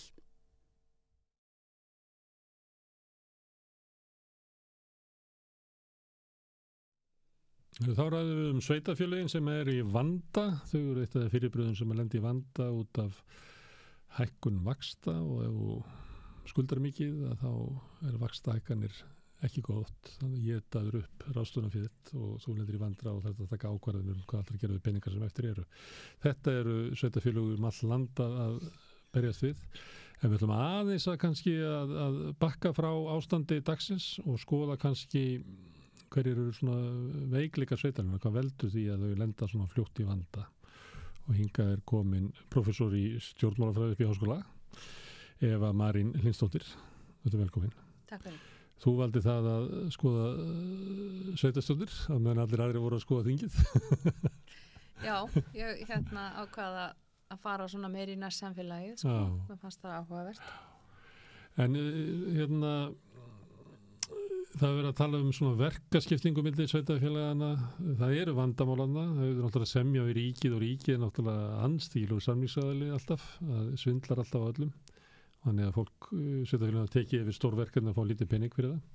En svo eru þau mjög sterk til þess að eiga við eins og málefni aldraðra og málefni fatlaðra og sem hafa verið að taka yfir og skólakerfi eitthvað litið þar áður, sem ekki. Hvað er eitthvað svona mein, ef ég myndi spyrja því, svona bara í grunninn af þessu sem að veldur því að sveitarfélög lenda í vandamálum við að standa undir því sem þau eiga að gera? Eða ætti að vera ætlast til að þeim, ég ekki bara horfa á það sem eru lögbundin verkefni eins og sagt heldur bara að þau getið sinnt þeirri þjónustu sem að borgararnir vilja. Sko þetta náttúrulega svo því sem nú haldið til haga sko þá hef ég heyrt frá kollegum mínum erlendis í rauninni mjög svipaðar kvartanir á hálfu sveitarfélagana. Þess að þau kvart yfir því að fá ekki nægilega mikið fé til þess að vinna þau verkefni sem þeim er ætlað að vinna. Það sem er kannski sérstakt við kerfið í Íslandi er það að þau hafa gríðarlega sjálfstæða tekjustofna. Þau eru miklu sjálfstæðari í sem sagt því hvernig þau afla fé heldur en víða annars staðar. Þess í flestum öðru löndum þá er það þannig að ríkið það útdeilir fé til sveitarfélagana annarkvort á grundvelli einhvers konar samninga eða bara hreinlega einhliða ákvörðunar. Innheimta eins konar útsvar sem er bara jaft sem að ríkið ákveður hvað sé og deilað út. Já, og ákveða rauninni bara eða til dæmis eins og í Danmörku þar eru svona ákveðni samningar sem er farið í samninga og því er síðan fjármagnunum síðan dreifti sveitarfélagana á grundvelli þessara samninga og það er bara samninga gerð það. Þannig að sko og meðan að sveitarfélög hér, þau hafa miklu meira svigrúm, sem sagt, sko, þau reyndar hafa ekki eins mikið svigrúm eins og sumstar annars að þau getur henni sett eigin skatta, en það er miklu hærra hlutfall af tekjum íslensku sveitarfélaga sem kemur í rauninni bara úr sjálfstæðan tekjustofnum, eins og útsvari og fasteignaskatt. Sem þau geta ákveðið hlutfall. Já, og líka og þá fyrir að skipta svo miklu máli hvers konar byggingar eru í sveitarfélaginu og hvers konar fólk býr í sveitarfélaginu. Hver er skattagrunnurinn hjá þessu fólki? Og það sem það gerist þá að sum sveitarfélög eru kannski ekkit sérstaklega velstæð sem það er bara aldursskiptingin ekki hagkvæm. Það eru of fáir sem eru á þessum breiða aldri þar sem við erum helst að borga mikla skatta. Við erum kannski ekki með, ég meina, gott að vera með stöðvarhús í virkjun, það er gott, það hefur með sveitarfélaginu að kvarta við því að þau fá ekki fasteignatekjur til dæmis af raflínum sem eru laðar gegnum. Það gæti lendið í því að stöðvarhúsi verði á þér en ég var með uppistöður og ekki neitt. Já, það er akkurat þetta sem er sem sagt, þannig að þannig er svona ýmisvandi sko, og síðan náttúrulega hefur sko, og það sem er að gerast núna hefur svona gerst áður. Við sáum þetta svolítið líka fyrir hrun og eins eftir hrun, en fyrir hrunið að þá vorum við líka að sjá ákveðin svona ofsalega vaxtareinkenni, sérstaklega hérna í sko sveitarfélögunum á jaðri höfuðborgarsvæðisins. Þar sem þau uksu alveg opbóðslega rætt og það voru alveg ofsalega mikla framkvæmdir, það þarf að byggja skóla, það þarf að byggja innviði. Og það tala Árborg og Reykjanesbæ og kannski Akranes, það er hægt eitthvað. Já, það er svona hægari uppbygging þar, þannig að það var svona meira svigrúm sko. Og þessi vaxtarsvæði. Nýji krægi í kringum höfuðborgarsvæðið. Já, og þessi vaxtarsvæði, þau náttúrulega, þetta eru gríðarlegir vaxtarverkir sko. Og síðan náttúrulega það sem gerist núna er í mörgu leyti, sko, það var annars eðli sem gerist í hruninu, en einkennin voru mjög svipuð, sko, þú veist að það sprengist upp skuldalhlutfallið þegar þeir ráða ekkert við að borga af skuldunum sínum og raunin allt fer svona er mjög erfitt í langan tíma, sko. Og þá grípa menn til þess að segja fólki og minnka þjónustu. Sem að mörgum finnst ósangjant er að sveitafélag er að stekka hratt og það er velilegt að það séu miklar fjárfestingar í götum og leikskólum og skólum og nærþjónustu sem að munu sjá jafna sig með auknum tekjum til lengri tíma. Já, til lengri tíma sko, en það náttúrulega tekur svolítið tíma. En það er einhver strik sem að ráðuneytið freka ríkið setur það inn og ef þú ferði við strikið þá ertu komin á gjörgjastli hjá mér og ef þú hlýðir mér ekki þá tekið að þér völdin. Þetta segir ríkið við sveitafélag. Já. En sko, svo náttúrulega þá er þetta náttúrulega spurningin, viljum við sem sagt á kannski að gefa þessum sveitafélögum einhvers konar auka aðstóð. Það hefur verið rætt. Það hefur ekki, mér vitanlega ekki verið gert. En síðan náttúrulega annað sko að sko íslenska sveitar, við erum norrænt velferðarkerfi þó við séum kannski ekki alveg mikið velferðarkerfi og við annar staðar. Já, það er svona þetta. En við erum það. Þú veist, ef við berum okkur saman við þess að restina heiminum, þá erum við þarna. Og það sem er einkenni á Norðurlöndunum er það að ríkið, það tekur ákvörðun það, bara mjög ákveðin ákvörðun það að dreifa verkunum niður á sveitarstjórnarstigið. Við erum svona 30 árum eftir hinum sveitarfélögunum að gera þetta. Norðurlöndunum. Já, hinum Norðurlöndunum virkja. Þannig að við erum... Og hugmyndin á baka þetta er hvað svo að það verður betri þjónustu því nær sem ákvörðun tekinu um hana. Já, það er rauninni, það er svona eina af hugmyndunum. Er þetta rétt hjá Norðurlöndunum? Sko. Það reynst vel eða... Já, þú veist að það að vissuleiti, vegna þess að það er alveg búið að sýna fram á það að sko viðbragðið er snarpara, við fáum vissulega betri betra innsæi inn í það hvað þarf á hverjum stað fyrir sig. Gallinn hins vegar við það að verkefni dreifa mjög mikið og valddreifa mjög mikið er sá að þú sko færðu jafnvel ójafnara þjónustustig.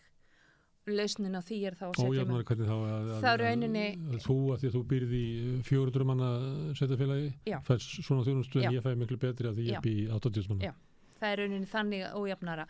Það er að segja að það sé ekki því sé ekki fyllt eftir til þess að skólinn sé nákvæmlega eins allstaðar. Og lausnin á því er náttúrulega svo að regluvæða þá eftirlit ríkisins sem er þá regluvæðingin. Og það er hefur alveg bent á það að hinn Norðurlöndin, þau eru fylgja því töluvert harðar eftir heldur en mér vitanlega við gerum. Að til dæmis að leikskólinn sé rekinn bara eins í öllum sveitarfélögum. Þá er náttúrulega vinnur það eiginlega gegn hinn markmiðinu. Já. Það er nefnilega málið sko. Þú veist að þetta er sko, þetta er ekki svona einfalt, þú leysir ekkert allan vandan með því að setja það niður. Heldur ekki allan vandan með mistringu? Nei, þú gerir það ekki heldur. Þá er það spurningi hvar finnum við þetta jafnvægi sko. Ég býst við að mörg sveitarfélögunum líði svolítið þannig að þau fá okkur skildur hvaða þjónustu að veita, hvernig að veita hana. Já. Og svo held ég að mörg upplifið að þau hafi ekki mikið val tekjustofna þótt að þú segir að þessu betra hér en víðast annars þar. Þú getur, þau voru einu sinni með aðstöðugjald og þau megi ekki leggja á lengur. Nei. Það er margt sem að þau megi ekki gera. Þau hafi ekki raunverulega lagaheimil til þess að leggja á nýja skatta. Það verður að vera samtitt á. Þannig sko þannig að í rauninni þetta að þau geta náttúrulega ráðstafa þeim tekjum sem þau fá mjög frjálslega. En það verður að uppfylla reglurnar sem er ríkiseður. Já, en tekjugrunnurinn líka svo misjafn sko. Svigrúmið, við vitum það náttúrulega að það eru sum sveitarfélög sem eru bara mjög vel stæð, þau fá mikla tekjur miðað við íbúafjölda og geta gert miklu meira út af því sko. Sem sama ástand og má ekki sjá þetta í Bandaríkjunum þar sem velstæða fólkið flytur út úr borgunum í sveitarfélög, borgar hlutastlega hærri skatta og getur það veitt sjálfum sér betri þjónustu og eftir sitja þeir sem eru með minni tekjurnar inn í borginni. Þannig að ekki orðið alveg svo alvarlegt hér. Nei, það má sum að sveitafélögin í kring eins og Seltjarnarnes og Garðabæri eru svona þessara tegundar að upplagi. Já, það hefur svona verið bent á það að þetta sé svona ákveðið, og við vitum það alveg, það eru nokkur sveitafélög á landinu sem að leggja til dæmis ekki fullt útsvar á. Þau nota ekki alla útsvarsprósentuna. Þannig að þau hafa svigrúm sem önnur sveitafélög hafa ekki. Því þau verða að setja hann alla sko, bara til þess að standa undir því þjónustustígi sem íbúarnir vilja fá sko. Herðu, það sem er oft talað í sambandi við sveitafélögin, það er nokkur atriði. Eitt er hugmynd sem er aldrei rædd á Íslandi. Það er 3. stjórnsýslustigið sem er til dæmis mjög stórt mál í Noregi, það sem er verið að eitthvað laga til í því sem tengist þessari svona valddreifingu og öðru slíku. En þetta hefur komið annars lagið, oft er að koma upp stjórnmálahreyfingar utan á landi sem hafa komið með þetta. En þetta er aldrei fengið svona flug. Kannski er þetta verst brandaða hugmynd sem að til er 3. stjórnsýslustigið, hljómar ekki skemmtilegt. Nei. Já, sko. Við erum á lítið land til þess að 3. stjórnsýslustigið. Við þurfum að afgreiða það bara strax. Við getum og við erum ríkt land bara, við höfum efni og ýmsu sem að mörg lönd sem eru svipar stærð og við hafa ekki efni en það samt það að ég tók mig til fyrir nokkrum árum og skoðaði bara lönd undir 1 milljón íbúa og skoðaði raunir hvernig þeir voru að dreifa verkefni niður og setja og það sem uppúrstendur að Ísland með lang valdræðasta kerfi af öllum löndum sem eru undir 1 milljón. Þú veist, bara í öllum heiminum. Það bara miklu meira. Næsta land sem með millistjórnsýslustig í Evrópu Króatía sem að, ég man ekki hvað telja 3, 4, 5 milljónir þeir störðum 4 milljónir eitthvað svona cirka. Þannig að löndin sem eru með færri íbúðum það ekki með millistjórnsýslustig sem segir okkur að þetta kostar mjög mikið annað sem við náttúrulega verðum átt okkur á ef við ætlum að vera með millistjórnsýslustig ætlum við þá til dæmis að fara að kjósa til þess það gert í Noregi í það gert, já en þá náttúrulega þetta hver þá balansin á milli kjörun og fulltrúa á millistjórnsýslustiginu og þeirra sem eru nýjar á sveitarstjórnarstiginu þessu hefðbundna getur komið upp valdabaráttu þar á milli ætlum við að taka verkefni frá sveitarfélögunum og færi vera millistjórnsýslustig. Það líklega hugmyndin, þú nefndir til skóla í litlu sveitarfélagi að þá það verkefni sem væri á millistíginu væri það sem að þau réðu við en litlu réðu ekki við. En við fengjum eins og það nálaðina það smá svipur af þessu í Múlaþingi það sem hafa, ég man ekki hvað að kalla hverfisstjórnir. Já. En spurningin hins vegar ef við tökum öll stóru verkefnin frá sveitarfélögunum, færið þau frá millistjórnstig tekur sérum við þá með lítil sveitarfélag. Ég spurði þau í Múlaþingi akkur þau eru með sér stjórn á Seyðisfirði. Það kannski það óttin eins og var hvað Húsavík sameinaðist Raufarhöfn eða Þórshöfn. Raufarhöfn. Og svo þegar það var búið að þá lokuðu Húsvíkingar sundlauginni.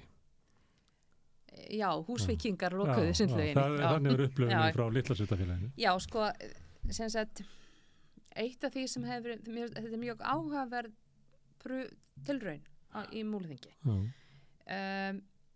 Hún náttúrulega ekki og það alltaf þessi valdabarátta á milli svona þegar leið þú ert komin með þegar þú fer að dreifa verkefni þá byrjar valdabarátta. Þeir eru með mjög afmörku verkefni og hagsmunabarátta, það bara ólíkir hagsmunir. Já, þú veist og það hefur líka verið bent á það að þegar þú ert komin með svona þá ertu alltaf komin með einhverja sértæka hagsmuni sem eru farnir að berjast við hagsmuni heildarinnar. Það bara eðli þess að vera í svona litlum samfélagum, þau eru sértæk og það það sem við viljum halda í. En þetta en þetta líka spurningin það við erum með lýðræðslegar einingar og samfélög sem að byggja mitt á lýðræði en þau byggja líka á svona þetta eru svona félagslegi þættir. Síðan erum við með þetta rekstrar apparat sem sveitarfélögin eru sem eiga að reka fyrir okkur bara þjónustu og veita þjónustu og hagkvæma og skilvirkan og góðan hátt. Þetta tvennt fer ekkit endilega saman og þarna náttúrulega tókstreita og þetta að gerast sveitarfélögin að breytast í fylki. Þú tökur bara Múlaþing að Seyðfirðingar það eru félagslega heild, eru komin í sama sveitarfélag og Héraði og Djúpavogur. Ef þetta verður varanlegt. Þess að það sem hefur verið... En þú missir sveitastíð, ef þetta verður 3 stig, að vegna þess að það er svo þung rekstrar verkefni á sveitarfélagunum, að þá neyjast þau til þess að stækka sig upp í fylki og meðan þá dettur þessi nærsamfélags eining. Þannig að þá er það spurningin ég held nú reyndar að Múlaþings nálgunin hún sé ódýrari heldur en að fara í millistjórnsýslu leðina. En hættan líka við það ef þú færir millistjórnsýslu fyrir allt að þá það sem við getum náttúrulega lent í að við bara hreinlega hólum læri einingarnar innan. Bara tökum úr þeim kjarnan og skiljum ekkert eftir nema hismið það fari allt síndar eins og hverfisstjórnunar kannski í Reykjavík, þetta ekki svona raunverulega lýðræðisleg það svona, annars eðlis og það var líka og líka það sem að því þessar hverfisstjórnur hafi verið reyndar áður en bara á allt annar háttin að gert núna í Múlaþingi og það var einmitt líka það sem var gagnrýnt að þetta var ekkert nema skilin þetta voru bara einhverju aðalar, þeir hefðu engin völd og engin verkefni.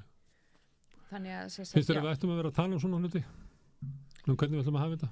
Eða að því að sömuleyti þróun í gangi sem eru í það sameiningu sveitarfélaga og þau taka yfir æstara landsvæði og við vitum alveg að eins og fólki á Raufarhöfn að þeir sem eru minni aðilar í þessu þeir eru upplifað eins og þú veist, það bara kortir á því að loka skólanum og það ekki var að rúta sko. Það bara þannig því að þeir sem eru að reka sveitarfélag þeir eru að gera það sem hagkvæmast og það bara að trúa því allir að því meiri sameining sem því hagkvæmara Ættum við að tala um þetta fyrirfram í staðin fyrir að láta þetta koma í hlakkan okkur? Við erum náttúrulega búin að vera að tala um þetta sko. Ég held að við erum búin að vera það lengi í þessum svona sameiningaferli og öllu því að ég held að flestir gerir sér alveg grein fyrir því sko.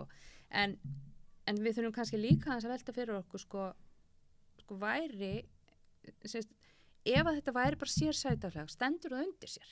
Skiptir það einhverju máli hvort að þetta samfélag hluti af einhverju öðru samfélag og í öðru sveitarfélag eða sér sveitarfélag? Vegna þess að ef þú ert ekki með fólk til að standa undir skólanum þá þurfa börnin annarkvort að vera í 3 manna skóla eða það þarf að kæra þau eitthvað annað til þess að komast í stærra samfélag og það í sjálfu sér breytist ekkert hvort sem að þú ert partur af stóru samfélagi eða eitthvað. Nei, kannski ættum við að taka ákvörðinu hvernig við ætlum að hafa struktúrin í staðin fyrir að láta það bara gerast. Sko út af neyð. Kannski getum við tekið ákvaða ákvörðinu að við viljum hafa eitthvað svona heldur að rekjast okkar. Svo það nefnilega líka, sko, hvort að vegna þess að það hefur verið rekin hérna svona lengt eða ljóst ákveðin stefna síðustu svona 30 árin. Þar sem að bara markvist að tala um að efla sveitarfélögin og þá hefur það yfirleitt þýtt að við erum að stækka þau, gefa þeim fleiri verkefni og gera þau sterkari og þetta bara klárlega norræn fyrirmynd. Við erum bara að elta hinn Norðurlöndin í þessu. Við höfum kannski aldrei farið á leið að velta fyrir okkur sko, sem sagt, vegna þess að eitt af því sem hefur líka verið bent á þessi stefna hefur verið rekin víða og bara út allan heim og það sem hefur verið bent á í rannsóknum til dæmis í þróunaríkjum að það ekkert nóg að færa verkefnið ef það engin þekking, það engin sérfræðaþekking, það ekki mannafli til þess að reka verkefnin. Þú veist, þá hefur það ekkert upp á sig að færa verkefnið niður á sveitarstjórnarstigið.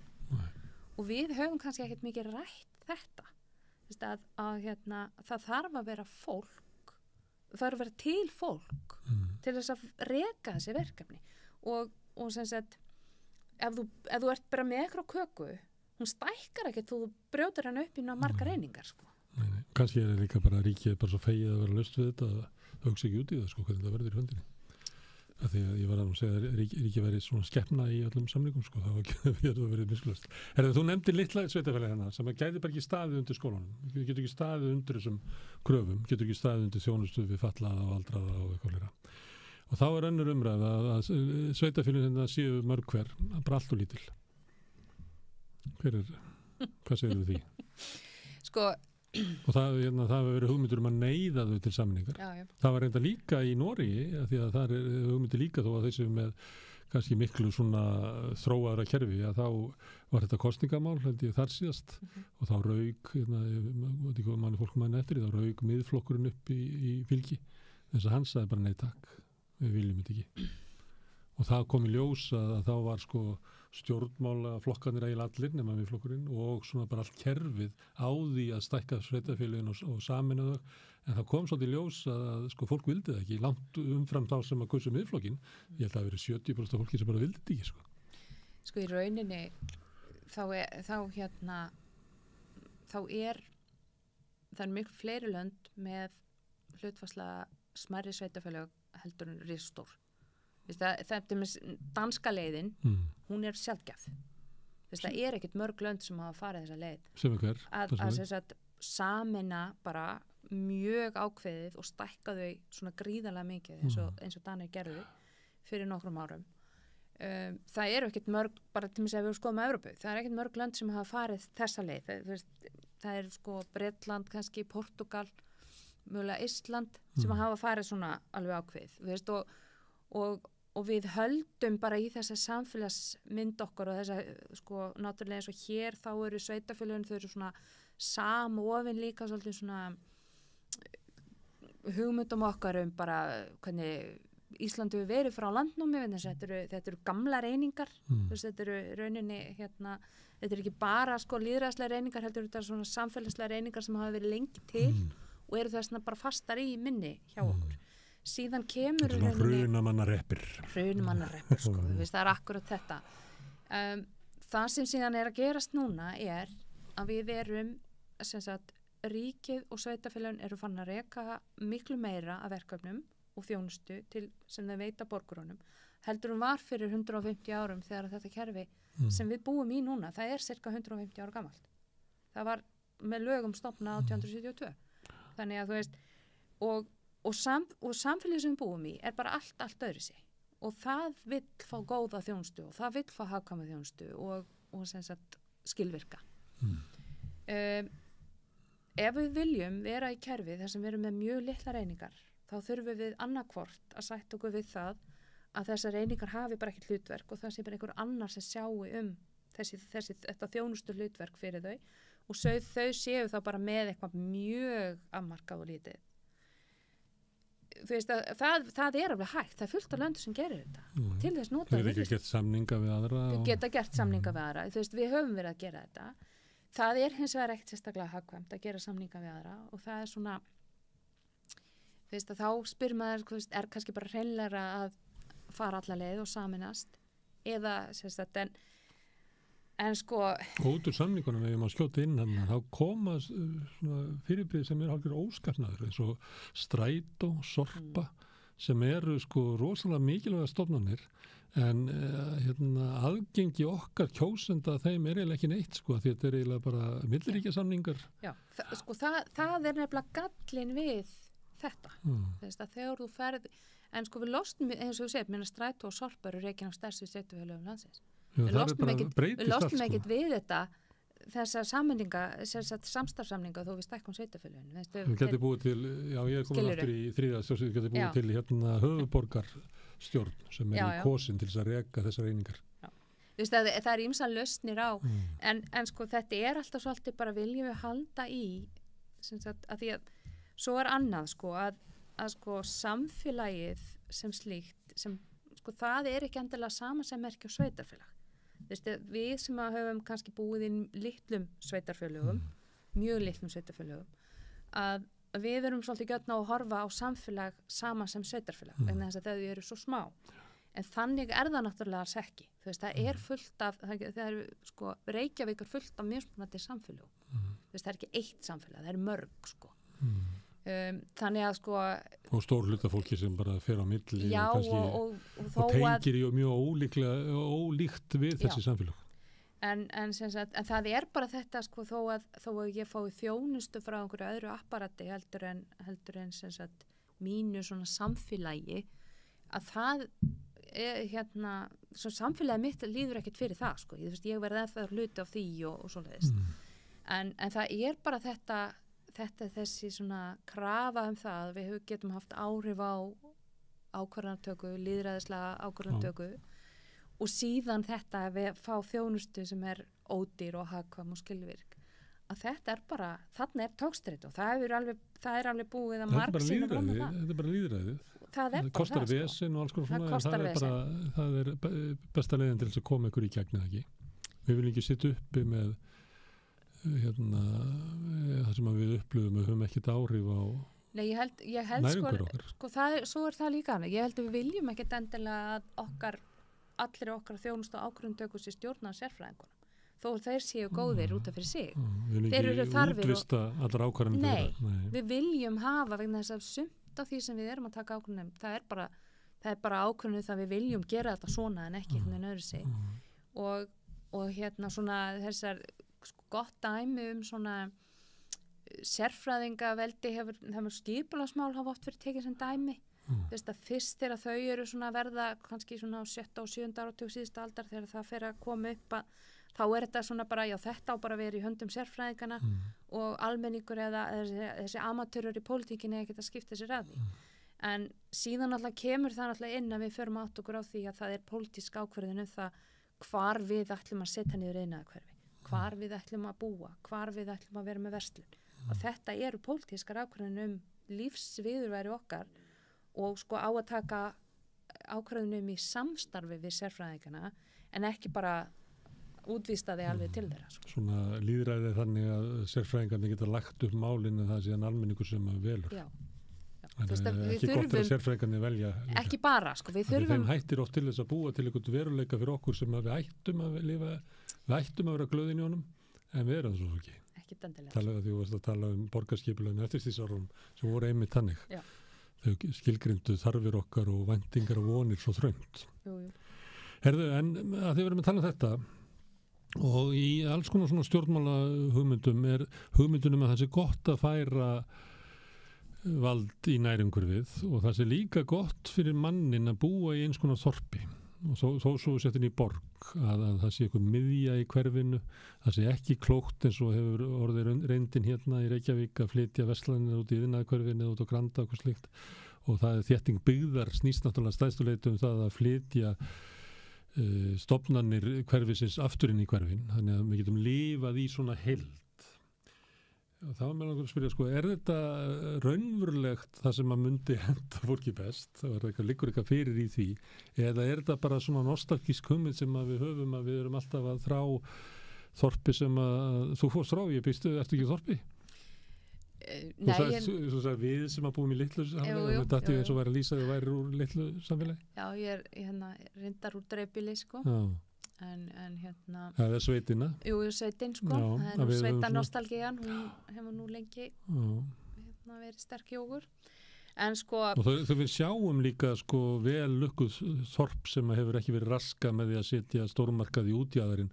Þá sjáum við einhvern veginn að þetta er meiri mannlegi skali og eitthvað fleira. Þannig að það getur verið svona nostalgískur söknuður eftir einhverju betri svona betra jafnvægi. Já, sko þetta er nú kannski ekki alveg inn á svona mínu aðalsviði sko, en það sem maður hefur séð til dæmis eins og í rannsóknum erlendi sko, þá sér maður það að það eru áhyggjur af þegar að miðbærin er að deyja, það fer einmitt eins og segir það eru verslunarmiðstöðvar sem byggðar í útjaðrinum og það, þú veist þetta mannlífið í miðjuna sko, það vanti vegna þess að við þurfum að umgangast annað fólk og við gerum það ekki sérstema upp á vissu marki í þó svo, kannski eru margir sem umgangast bara inn í verslunarmiðstöðunum.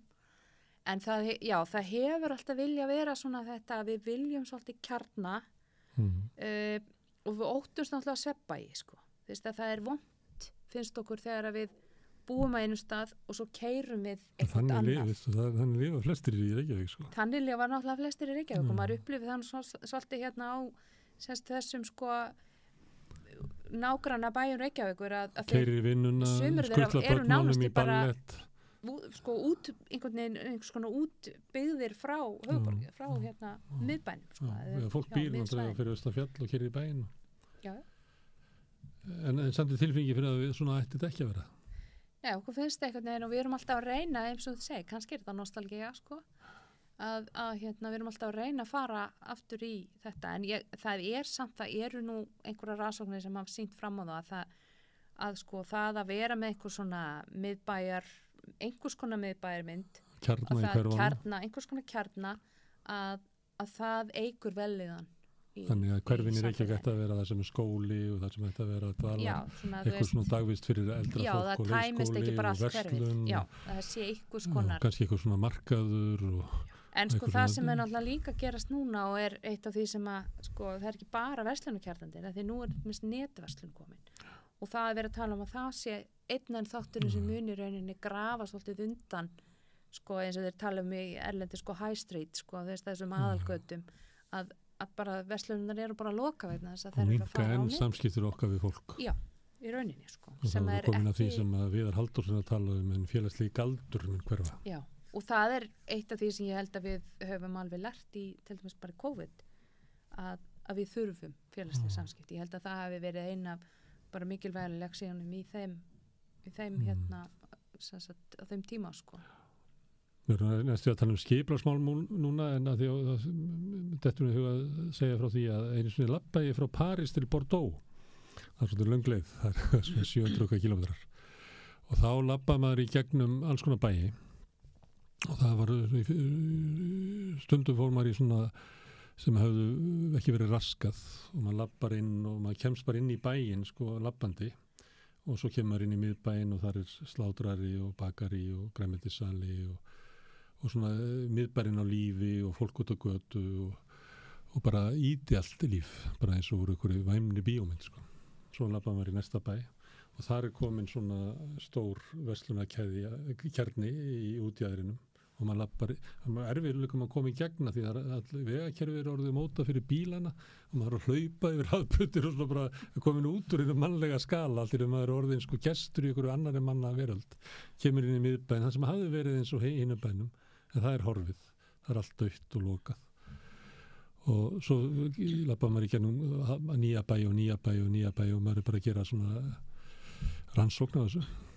Og þá byrjar maður að taka eftir því að sko fólkið þar sem að stórmarkaðin eru, það er svona feitara, það er meira í bílunum og ég sannfærist alveg á þessari 700 km langu leið að það er svona lífvænlegra að hafa samfélag okkar á svona mannlegum skala og ég held að þú myndir spyrja almenning og myndir spyrja fólkið í hverfunum úti í samfélagum, þá er það alltaf að byrja þetta. Að meðan það er eitthvað annað vald sem að vill hafa þetta öðruvísi. Ég held það, ég reyndar alveg sammála þessu sko, ég held að þetta, það er betra fyrir okkur að geta sem sagt, farið út og séð hana fólk droppað inn í hérna litlu búðun á horninu. Þannig að sko, en það er náttúrulega aftur kemur þessi krafa að við viljum hafa útdýra matvöru og hún getur víst ekki verið í litlum búðum. Skilsmanni. Þannig að móti kemur að þú þarft ekki að hafa síðasta söludag eða innihalslýsingu því að þú ert alltaf að kaupa manneskjum sem þú treystir. Það er ekki fyrir en að þú hættir að sjá manneskjum sem er að selja þér að þú heldur að innihalslýsingin og síðasta söludagur bjargi þér, en það eru þetta ekki sko. Nei. Herðu, ég afsaka ég dróði hérna út í svona skipulagsmál og ferðalag niður eftir Fraklandi. En gaman að fá þig hingað Eva til þess að tala um sveitarstjórnarmál og það er mikilvægt að við held ég ræðum þetta á þessu levelin sem ekki alltaf bregðast við skuldastöðu fréttunum sem koma reglulega. Já, ég held að veri, það er bara, ég held að sé mjög gagnlegt að velta fyrir sér sko, hvað kerfi erum við búin að búa til, viljum við hafa þetta kerfi eins og það er? Erum við satt við það? Já, það er val. Það er val að velja að hafa kerfið eins og það er val að velja að hafa það svona. Við getum haft öðru sig. Og þá er þetta bara spurning, viljum við hafa þetta svona og hvað kostar það okkur sko og hvernig getum við þá gert það þannig að það hent okkur best til dæmis bara Múlaþingsleiðin, er hún kannski bara góð leið til þess þannig að það er svona en ég held að held að það sé betra að vera svona svolítið forvirkur í þessu. Herru, takk fyrir komin Eva og við snúum okkur að næsta máli eftir augnablik. Er rétt að greiða lágmarkslaun fyrir hámarksábyrgð?